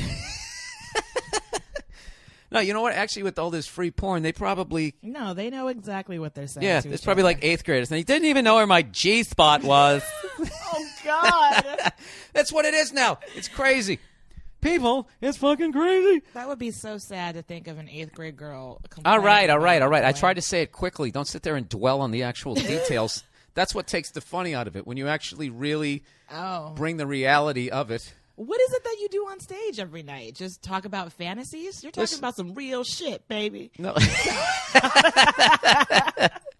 No, what it is, if you notice, one of the reasons why I talk so fast is it's like running across thin ice. Woo, woo, woo, woo, woo, woo. You get right across. Oh, I see. And then anybody says anything, you just yell, shut the fuck up really loudly in your mind. I'm a bully. Are you a bully? There's no talent here. Well, what do I do to you around the house? Please. Shut it! No, you don't. What are You you do what talking I about? tell you. Listen. That's the big lie that you're trying to tell. Oh, all you your go, podcast girl. people. Woo! What are you trying to get, an Oprah applause break? Why do all women have to do that? Why do you have to come on my podcast and you got to start shitting all over the place, marking your fucking territory? You shut your mouth, woman, and try to make me like out. You bully me around the house, which is so not true. So what are you talking? What don't I do? What don't I do that exactly what I want to do? Before you paint me, you don't before do you whatever ruin wanna my do. reputation. Let me know. finish. I'm sorry. On Maybe this podcast. maybe I shouldn't. Break down the veneer that you have projected of being like the man of the Ooh, house. listen, that all does those big words in whatever that he sentence. wants to do. When the reality is quite different, and I'll just leave it at that. You see what they do? Now there's a classic female thing there. This is what these broads do. You just sat there, used all your big fancy words, and then you because acted. I'm smart, Bill. Let me finish. And then you acted as though there was going to be this whole list of examples, and then in the end you tried to sneak out the back door going, and I'm just going to leave it at that. That's all I'm going to say about that. And that would get you a fucking applause break on TV. It would. Yeah. You think that would hold up in a court of law? I know a lot of people didn't think that guy committed this murder, but let me just tell you, I know otherwise, and I'm just going to leave it at that. Defense rest. I mean, prosecution rest. Get the fuck out of here. I like how you're comparing our relationship dynamic to a murder trial. What's That's wrong what I with am you? doing. I was gone for fucking 3 days. Oh, the best 3 days of my life. I came home. So quiet. I came home loved and I it. said, woman, I'm going over to my buddy's house to watch the football game. You're like, well, why did you pay attention to me? And I said, screw you, lady. I'll No, be you back didn't. at the end of the game. And You that's said, exactly how it went down. I'll be back and cuddle you when I get home. That's right. Exactly. Now Cleo has to come over. Get out of here. Get out of here with your fucking Come on. paintbrush tongue. Come on. Move out of the way, baby. Come on. Go lay down. Get over there and lay down there, scrumptious. Huh? Old nervous Nelly over there. Oh, my God, what's going to happen, man? My last owner was a jerk. Cleo, how long do we have to be nice to you before you realize that you're in heaven now? She's insecure. That's what our trainer said. Do you understand? She has self-esteem issues. How LA do we dog. sound? How I know. Our dog is insecure. Our life coach / dog trainer brought that up. So anyways, let's talk about get the fucking dog out of here. Don't Beat it. speak like that around I'm just her. doing it because I want people to be like, you're so mean to that dog. And they don't realize that I lay down and spoon with her more than I do with you. He is obsessed with this dog. I fucking love Everyone this needs dog. to know. Obsessed. Just imagine They have a love affair. if you had a friend who was always happy to see you and was covered in fur. That's You Cleo. wouldn't want to give that person a hug every once in a while? Yes.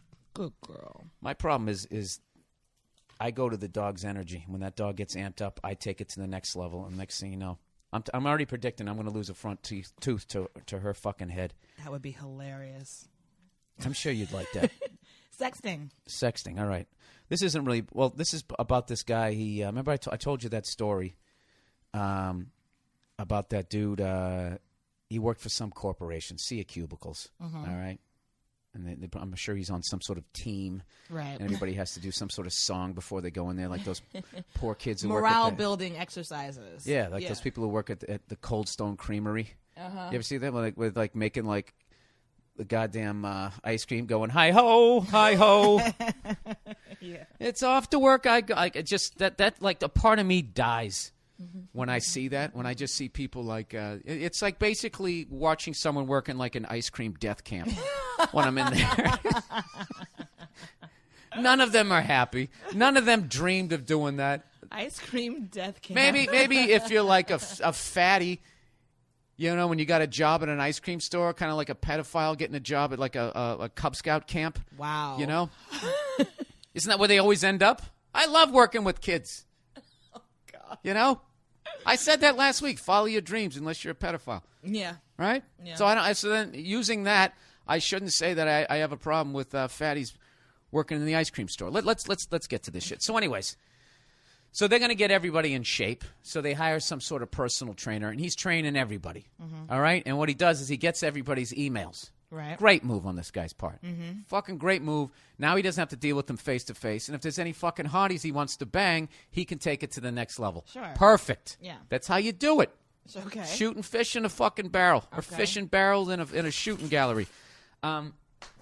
So, anyways, so all of a sudden this guy notices that, he gets one text going, hey, Brad, just do a couple more jumping jacks and you should be fine. But for some reason, his little hottie wife has to get like 40 fucking texts from this guy at like 11:30 at night. I do remember this. Yeah. So he and his wife work at the same place, obviously. Yeah. That's interesting. Work Okay. at the same place, right? So he fucking, he finds out about, he keeps Yes. asking his wife. I remember this. Okay. All right. Well, I'm going to recap for people who didn't Yeah, listen of last course. week. All right. So he keeps he keeps catching his wife late at night texting, going, and he goes, "Who are you texting?" And she would immediately slam the phone shut because she's got a flip phone, evidently, and would say nobody. Either would say nobody or would get mad and say nobody. Right. So this guy's not a moron. He figures out something's up. Sure. He's into some sort of fucking Spygate shit where he's at. He hacks into her thing, gets her password, and sees that all these text messages back and forth to trainer. So what does he do? He's a goddamn man. Does he slap his fucking wife around? No. He goes right to the trainer and says, "Hey," Slaps him around. and says, "Hey, sport." No, because you get sued. You get sued for that now. You get sued for kicking somebody's ass when you're right. Yeah. He goes, "Hey, sport, why don't you do me a favor and stop texting my fucking wife in all hours of the night?"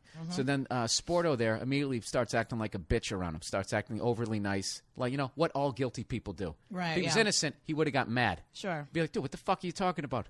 I always text people about how to make their core stronger at 2 a.m. I'm dedicated. Maybe you should be inspired by what I'm doing. I specifically am interested in women having a strong core because they're so beaten down in society." He would have come back with some shit like that, but he didn't. Now he's all like, "Hey, man, how are you?" With this Right. whole, "Please don't beat the shit out of me Right. and expose me for being the dirtbag I am so I lose this giant money-making client here," right? Yeah. So anyways, she denies the whole fucking thing. So he sent a couple of texts that this girl wrote. They were talking about the Beatles, and he writes, "All those damn Beatles songs make my stomach hurt when I listen to them because it reminds me of getting ready to go see you. They give me anxiety." This is what the trainer is writing to this guy's wife. Now, what sort of exercise are they talking about there? Is that what is that? Is that push-ups? So then she writes back, "All the lonely people, where do they all belong?" Oh, God. Right? And then he said, "I remember you asking me if I related that song to you because I thought you were lonely." He's talking about her fucking marriage. Yeah. Oh, this guy. This guy's a dirtbag. It's the classic. I love him. It's the I classic. love him. It's the classic. He listens to me. Yeah. Oh, this guy, he's just He saying listens everything. to me. We talk about music, Yeah. my feelings. Oh, yeah.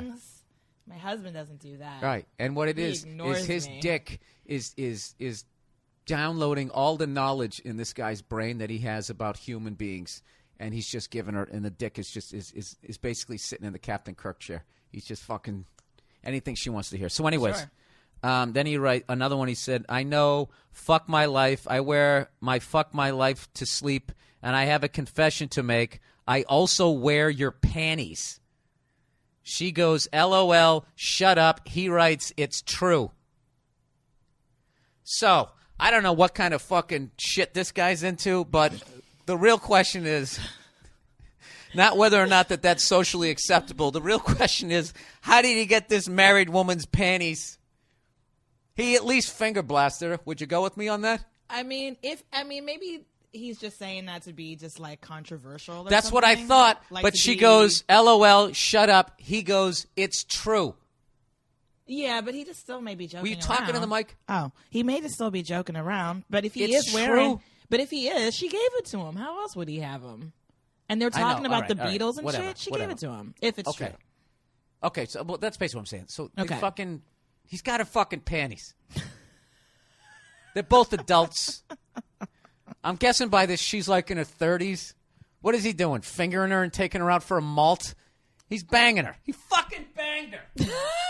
This fucking piece of shit who'd be a great movie. This is a great character for a fucking movie. So anyways, he said, and that's what he said. His wife, she's still denying this whole conversation ever happened. She's just in complete, obviously, denial. She's in denial. He said, I'm dumping her, not for the reminiscing talk, but for but for lying to me. He's not interested in trying to... Please say that, Nia, and I swear to God, I'm going to throw my computer at you. I will throw this fucking computer at you. Are you fucking... He's not interested in what? I don't know. Working it out? Don't throw it at me. No. Go ahead. I'm just going to leave you in dead silence. Go ahead. Tell me. No. I don't know. No, he's well within his right. I was just posing a question. That's all. Well within his right. I don't understand why it doesn't just fess up then. All right, like that's a whole nother topic. That's a whole nother topic. I mean, I just feel like you know what it is. I feel like here? something's. What is the move here other than part of the walking story away? is missing. No, I feel like part of the story is missing or something. What, the video of them fucking? Is that what's missing? What else is missing? If he's like, hey, Nia, if you start blaming him for not paying attention and that's why she's fucking this guy, I will fucking throw you out of this room. All right. No, I'm not. Calm down. That's not what I'm doing. I'm just saying.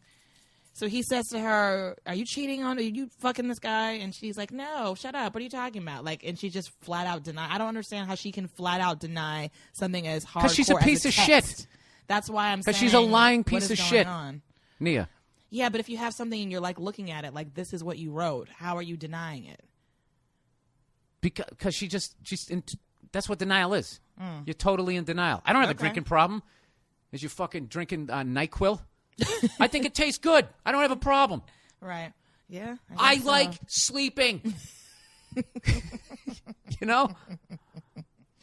Yeah.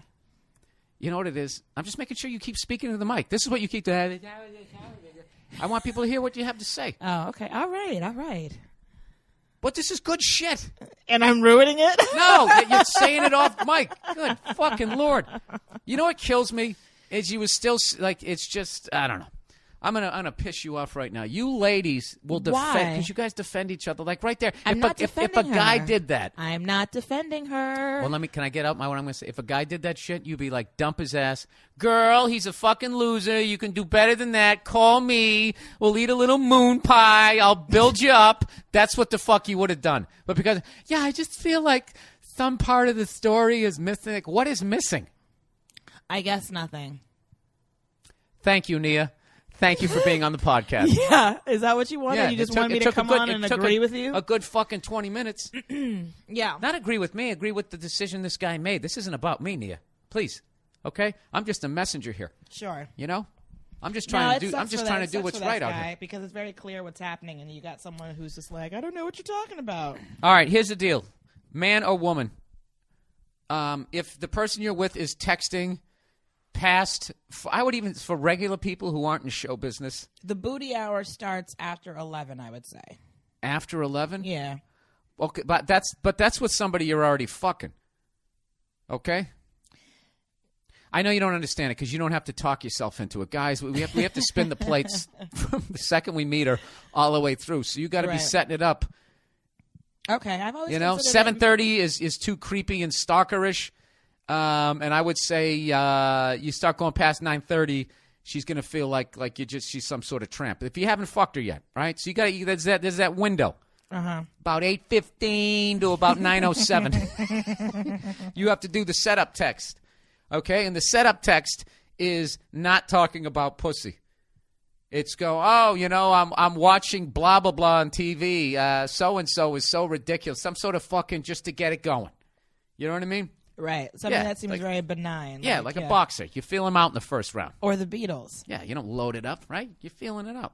Yeah, that's what they're doing. Right. This fucking guy. This guy. You know something? As much of a piece of shit as that guy is, if he writes a book, I would read it in a second. Why? Because he's got great. I mean, the position he has.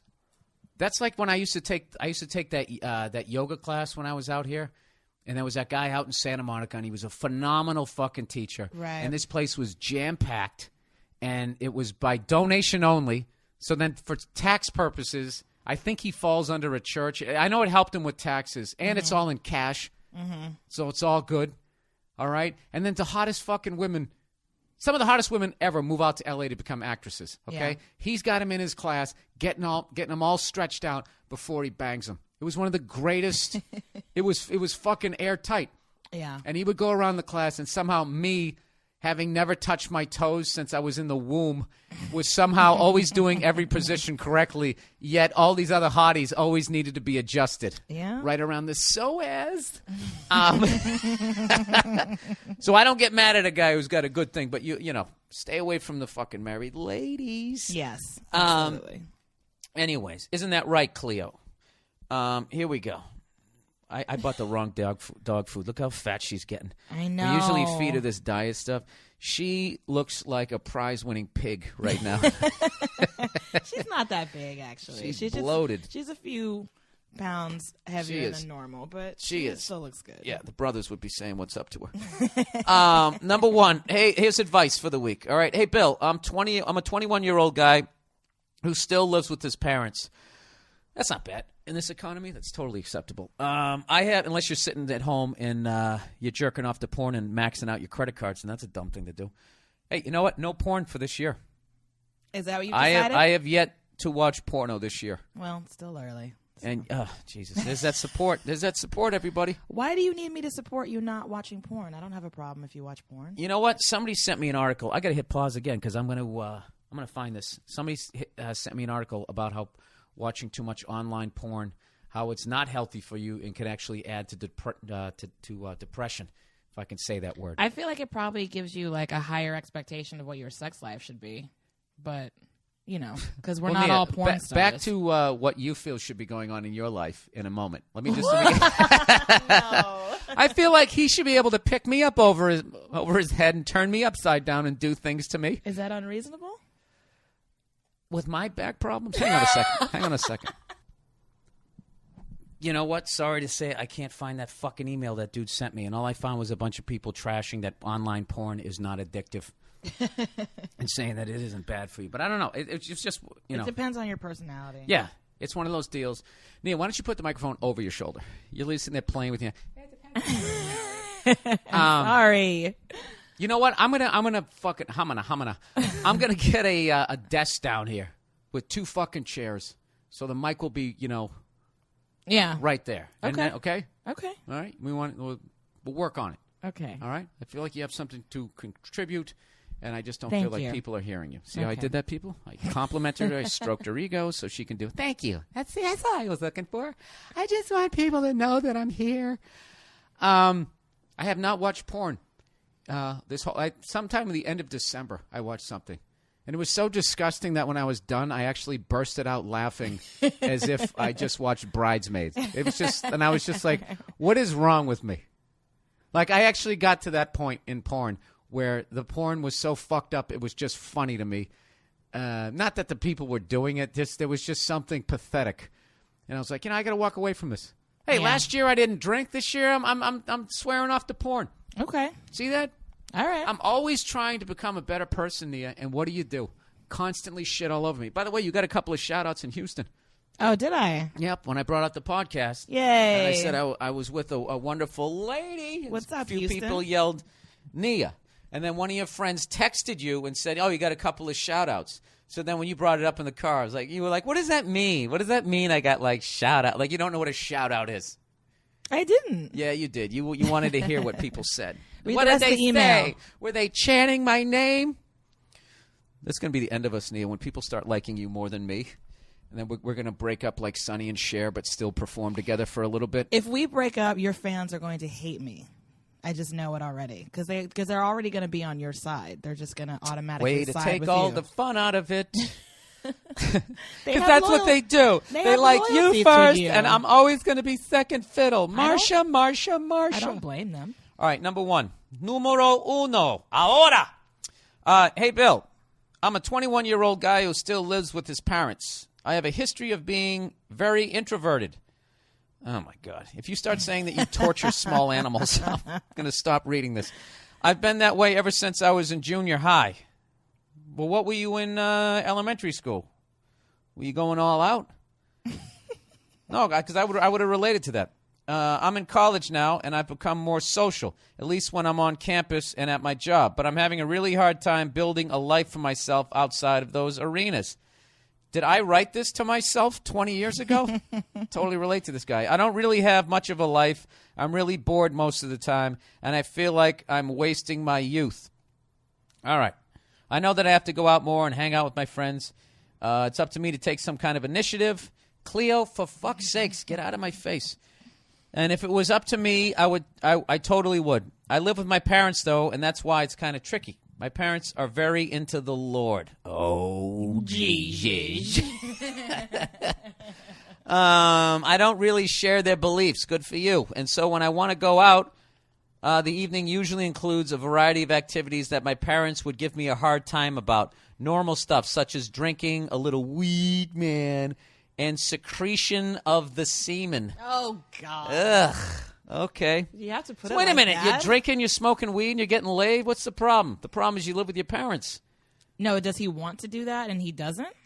Or he's saying... No, he's saying he goes out and he does this shit and his parents are giving him a hard time. So he's doing this shit. Maybe he's getting guilt. Why don't I read the rest of it? I know that I'm a young adult and I'm old enough to make my own decisions. A lot of my own decisions, he says. I just don't have the strength of character to look my parents in the eye and have a discussion about all this stuff with them. I especially have the problem with my mom. She was raised religious and has a very different idea about being 21 than I do. I just don't feel like she would understand if I tried to have a conversation with her about my thoughts. I wish I could just come and go as I please without being bothered. I have a car, but I can't avoid the questions about where I've been.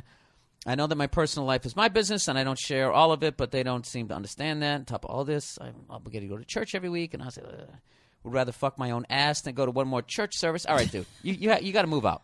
Yeah. You got to move out. But Exactly. the end, I feel trapped. I want to move out. There it is. But I have no money, and doing my job selling burgers isn't going to pay the rent in any place. I know. I'm not sure what to do. Please, for the love of God, rescue me. Oh, Jesus. Rescue yourself. Yes, rescue yourself. You got to. You're 21. You're still working your way through college, right? Yeah, you got to get on a track where you're going to get some sort of better paying job. Exactly. Get a better paying job. Find a roommate situation because you're not Why going to be don't able to you take afford a some place student by loans? yourself. Take out some student loans, which is a bad fucking idea because then you'll be even further in debt. Yeah, I was but going to say live at there's school. There's a way to do it. Yeah, why can't you? All right, how should he live do on it? campus? Because I don't have anything. Well, you know what though? He's probably not living on campus because maybe his parents can't afford it, so that's why he's living at home.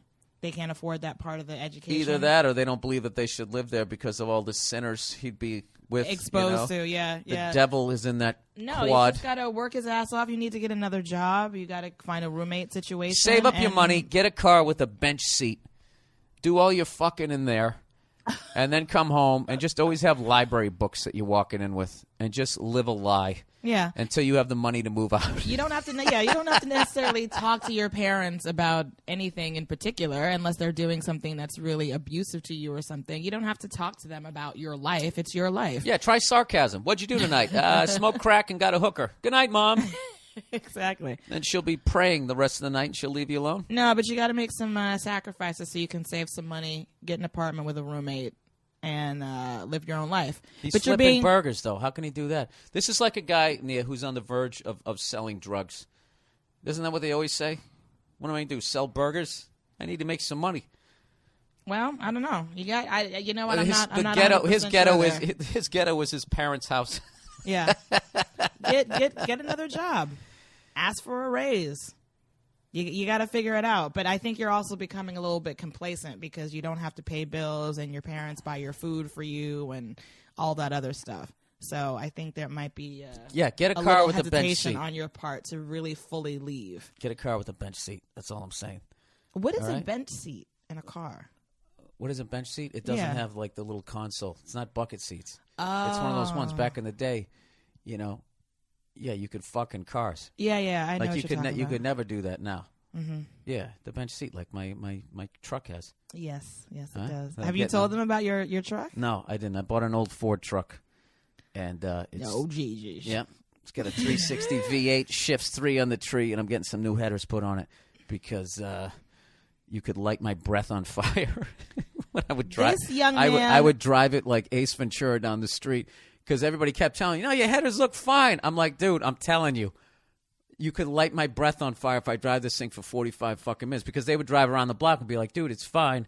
And you couldn't see anything really come, at least our untrained eyes. So I get it back today. Yes, you do. Getting back to this whole scenario here, you need to stop having your little pity party there and pick yourself up by your bootstraps. Get your shit together. No more of this. I'm awkward. I don't have friends. I don't understand. Da da da da. Start reaching out to some people. Figure out what to do about a job. Save your pennies. Get a car with a bench seat and do what you want to do. And move your ass out. Yeah. Figure it out. Start talking to people. Maybe someone's looking for a roommate and they're like, hey, you know, only a couple $100. I'll let you sleep on my couch. Get it. You know? All right, number 2. Asshole. Well, you just kept saying the same thing over and over. Look at Cleo. She's get so out of curious about what's going on. All right, dear Bill, I need some advice. I'm 30 years old, and I've been seeing this lady for the past 4 months, and things have gotten pretty serious. I'm already having dinner at her parents' house frequently. Oh, Jesus. Going to her family parties. Oh, Jesus. And spending the holidays together. Jesus Christ. I'm practically part of the family already. To use her father's words, and to be honest, I'm cool with it. I love this girl. She's great. All right, so what's the problem? So great, in fact, we decided to do New Year's in Palm Beach together at our cousin's place. Now he finally writes, oh, Jesus. All right, now what's going to happen? See, I like some of these letters. They set him up like a great movie. Like, he set this up like this is perfect. This is like a Norman Rockwell painting. Everything's going great. Now all of a sudden, he's going to New Year's in Palm Beach together at a cousin's place. Why? What could possibly go wrong? This is very well written. This guy gets a star. Anyway, so we go out the night before New Year's. There's a whole group of us, and I head off to take a piss. I come back and see my girl dancing and making out with some other guy who wasn't a member of our group. Oh. Well, who gives a shit even if he was a member of the group? It's another guy. I'm obviously flummoxed. This educated son of a bitch. I decided to interrupt their little makeout session on the dance floor. It would have continued unabated if I hadn't stepped in. So I pushed the guy aside, hand her back her purse. Yes, I was carrying her purse for her. Ouch. It fit into my back pocket, in case you're wondering. I was wondering. And I leave the bar. The bar is called the Cocina. Yeah, kitchen, right? Right? I think so. Yeah. I am a little Spanish right there. I am outside just beside myself with anger, and she doesn't follow me out. I go back to her cousin's place and go to bed. Around 3 a.m., the texts come in. Nothing happened. I didn't do anything, etc. She finally cops to it, and just in her defense, she says, I'm just not used to having a boyfriend, and I don't think you know how drunk I was. So, Happy New Year's. This was in a text message? No. Oh. No, when she showed up to him, she says to him, she finally okay. just said, look, fine, I fucked the guy. I'm just not used to having a boyfriend, okay? Wow. And I don't think you realized how drunk I was. Wow. Yes. See? And you can be that honest. You know what I mean? I could never be that honest with you because you could throw a vase at me, and then the cops would arrest me for breaking the vase with my forehead. Anyways, he goes, should I chalk this up to a dumb drunk mistake and patch things up? No. I'm having trouble being objective about this. This has really got me fucked up and hurting. Yeah, dude. Yeah, that was a ridiculous level of acting out. Yeah, on her part. That's crazy. That is absolutely That is some crazy. wacky stuff. That's wacky. That's some real wacky stuff. No, she made out with a guy right in front of you. He knows. What are you talking He knows. about? He knows what he's supposed to. He's fucking stunned, Nia. Yeah. Jesus Christ. That's pretty stunning. We're in the goddamn trauma unit right now. And you're going, you stepped on a landmine. Yeah. Move on, sweetheart. No. Move on. No, that is retain some dignity and yes. And walk away. You basically just imagine if you discovered that 17 years in, married with 4 kids that half look like you and half look like this should have been stripper. All right? You dodged a bullet And yeah, it's gonna hurt, and that's really what that really is, dude. Is aside from your feelings, that's your fucking manhood being hurt right there. And you don't have to look at it you know, let me objectively. finish for fuck's sakes. As a guy, that shit's not supposed to happen, right? Because you're supposed to put it on them, and they're supposed to be mesmerized by your dick. And the reality is that's not what it's like. Yeah. And when you discover that, that's a tough day. Yeah, but You know? you don't have to look And at it then you objectively. never trust those broads again. You never trust them again, and it's the No. safest place you can be. No. Number 3. But don't look at it Shut it objectively. last Saturday. It was a shitty, horrible thing that happened, and you should be feeling all of those feelings, including anger. So, but just walk away. It's Yeah, that's what over. he should do, is just walk away. Although, It's I would be over. tempted to pull a female move and get some revenge, and I would tell her dad, you know, what Do he... you know what a slut you raised? Do you know what a slut you're in love with? That's half your DNA. Did she get that from your fucking wife? No. No, yeah, there's Yeah, no don't do need that. to go. There's no need No, to because insult bring then the he'll look mother like an into it. asshole, and then he'll understand why she did it. I'm trying to inflict the most pain here. Walk away. Yeah. I don't do revenge. Don't do that shit. All right, number 3. Last Saturday, Say, as they say in Boston. say. Come on over and fucking say. There's no consonants in that word. Say. Thursday, Friday, say. I always do that with brevity. Say. Last Saturday, I was out with my friends, and I was shit-faced. We were at a bar, and I was sitting at a table when I saw the girl. She was absolutely beautiful. I don't know why, but something told me I had to go up to that girl. See, they always start fucking phenomenally. The sun was out. Jesus was walking on the clouds. She saw me looking at her, and I give her a wink when she smiled at me. Jesus, you went with that? Did you give her the double point too? I then turned to my friends and said loudly, "Give me a fucking pen." Oh, Jesus, is he drunk? Give me a fucking pen. They gave me a pen, and I wrote my number on a napkin and went over to her and her friend. I slapped the napkin. I love this guy. This guy's got this. You're wearing a scarf, too? This guy's like the most interesting man in the world. I love him. He's wrestling a badger in the corner. Hang on a second. Give me a pen. He goes, I slapped the napkin on the table and went to her ear and said, "I don't drink often, but I think you are fucking beautiful," and walked away. What? No, he's hammered. This is fucking hilarious. I totally missed the joke in this. This guy is completely fucking hammered. Right. So he's sitting there, head bobbling, winks I at don't her. drink often. I think you're fucking beautiful. Okay. Call this number. It's going to change your life, sweetheart. Oh, I love this guy. So anyways, being shit-faced, I didn't know any better. And I guess I went to the table and put my head... What? I went to the table and put my head was down at that point, according to my friends. She wanted to know what my name was and stuff, so my friends went over and talked to her and talked me up. Before she left, she came up to me, this guy's still in the game here, and told me her and her friends were leaving to go to a different bar. I asked her name, we talked a little bit, and she left with her friends. I told her, please text me. 3-4 days passed, and I hadn't heard anything. I couldn't get her out of my head. She was seriously the most beautiful girl I had ever seen. Yeah, after drinking a 12-pack I of was going to Keystone. say. And there was something about her. I know I was shit-faced, but I have never felt that way. I looked online for her on Facebook. The other person she was with had gone to high school with. We weren't friends, but we knew each other. I found the girl on her friend list. There we go.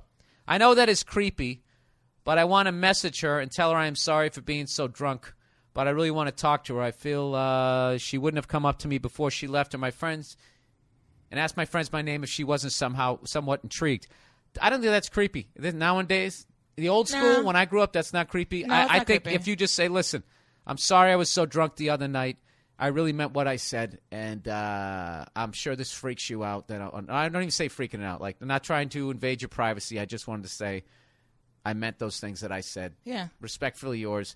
Here's my phone number, my address, and Yeah, and just leave it at that. I'll leave it at that. There you go. No more communication after that, because then you're venturing into weird territory. All right, what time we got on the podcast here? What am I? 1:02:19. All right. Well, we're getting close to the end here. We got overrated and underrated. With that, also, I want to remind everybody that Amazon thing's been working out for me. it's a good thing, so I don't have to charge for the podcast. So this is basically what I've been telling people. If you're going to buy something on Amazon, rather than going directly to Amazon.com, go to BillBurr.com, click on podcast, and on the right-hand side, you'll see just under the iTunes link, you'll see the Amazon window. And you just click on that, and I will get credit for driving traffic to Amazon.com. You don't have to hit anything else after that. And I'm not telling you to buy anything. I'm just saying if you're going to. And you're going to go to Amazon, just please go to BillBurr.com first. Even if you're click just going to on the podcast. browse. Even if you're just going to browse for something.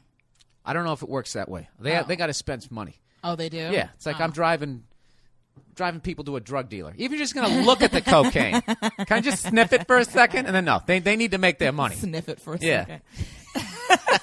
Even if you're just going to browse, if you just want to see what they're doing with their website, yeah, that's it. It's a great way to donate to the podcast. And like I said, 10% of all donations will then go on to the Wounded Warriors Project. So you support this podcast, you support the troops. America, that's right. Buy shit you don't need. Support the troops. It's all right there. Couple of clicks of the mouse. So there you go. Overrated, underrated for this week. Underrated. The feeling of knowing you're leaving a job and ceasing to give a flying fuckaroo from the time you are offered another job until the time you put in your 2 weeks notice and finally through those last 2 weeks. And finally going through those last 2 weeks. Hear me out. This is an amazing feeling. For some reason, I got a feeling he's not going to leave like the way the Patriots the way Drew Bledsoe left the Patriots, where he was a total class act and should have been co-MVP of Super Bowl 36. All right, here we go. I was offered a better-paying job last week at another company, but have yet to give – this guy already got offered a better job by another company. He's yet to give his 2 weeks' notice at his current job because I am due my yearly bonus this coming Tuesday. I don't want to jeopardize my current company not paying the bonus, so I'm holding out until this coming Wednesday to give my 2 weeks. Nice. After I collect the bonus. Yeah. So they can't take it back. Oh, that's a little dirty. It's dirty. That's but a little fuck dirty. It. No, it's good. But that's one of the. I mean, what he's getting compared to the people at the top are getting is probably you can't even compare it. So yeah, but the people at the get top what you also got. gave him a fucking job. That's one of those things like you're dating somebody and then you find who you really want to be with. So you fucking propose to them. You got the wedding all set, and as the invitation goes out, you go, "Oh, by the way, this is over, and I'm out of here." No. I know. And somewhere in there, you go into their piggy bank and take money. Well, look, I understand what he's doing, but that's one of those things where because you don't know how this next job's going to go. That's so if true. this next job doesn't go well, and then he needs the recommendation of these last people, they're going to knock it down a few. Oh, you mean that fucking guy who took the bonus and then that's left? true. I didn't think about that. He's leaving this place a little on bad terms. Yeah, for sure. Yeah, he's going Albert Hainsworth here rather than Drew Bledsoe. That's all I'm saying. Willing all right. to take that risk, I guess. But no, All right. I didn't think of it that What'd way. you say? Little Hainsworth here? Yes. Overrated. Overrated. Cookies. What? Unless they're straight out of the oven. Oh. They're dry, and everyone wants to make oatmeal cookies at some point. Ew. I like oatmeal cookies. You know what? That's funny. I actually had in my dressing room, Nene. Did I mention I'm in show business? They had a plate of cookies, and you know me, I got a sweet tooth, right? Yep. Because I'm half of it. They had this plate of cookies, and I ate the first one. It was terrible. Mm-hmm. But they're cookies. But knowing you kept eating them, right? But they're cookies, and there was 4 different kinds. I'm like, what are the odds? There's going to be 2 different flavors of cookies, and they're both going to be bad. God damn You're it! so it wasn't. funny about that It stuff. wasn't. Yeah. Oh, it's yeah. ridiculous. Yeah. I would You eat just- a fucking Jim you just Dandy. keep going and keep I going, would. hoping it's going to get better. I would eat a Jim Dandy's with a group of old ladies every day at Friendly's if they would have me. That's for the older guys who used to go to Friendly's. I know Friendlies. Yeah, but do you know the Jim Dandy? No. The Jim Dandy came in a fucking glass like those old light beer from Miller commercials, where it was basically you go, let me get a glass of beer, and they basically were pouring like at least 2 beers into the thing. Mm-hmm. Just imagine a goblet, I believe it's called. Friendlies served alcohol? No, I'm talking about the vase that they would stick this sundae in. Oh. I think I went to no. Who was I with? I was working with somebody recently, and we went into I always stop at Friendly's when I'm back yeah, east. you It's just gotta. D'Angelo's, all those Yeah. places I ate when I was a gotta. kid. So I fucking went in there, and I was laughing because I saw they still had the Jim Dandy, and I just read the ingredients. Cleo, can you? Okay. I just read. My dog has her head on my stomach right now. She just wants to snuggle. I fucking read the ingredients, and it was the most ridiculous thing. It was like 3 different kinds of ice cream, like full scoops, a full fucking banana, like half a bottle. It was disgusting. Yeah. It was like doing a keg stand with like ice cream and trying to set the fraternity record. Anyways, I'm trying to say I have a sweet tooth, and this fucking dog is distracting me. Cleo, I want you to know we're wrestling after this. We're going round and fucking round. All right, underrated. This is the last thing. Animatronics, puppets, makeup, etc. I remember the days when the cool, scary monster was handmade by extremely talented artists and technicians, not software.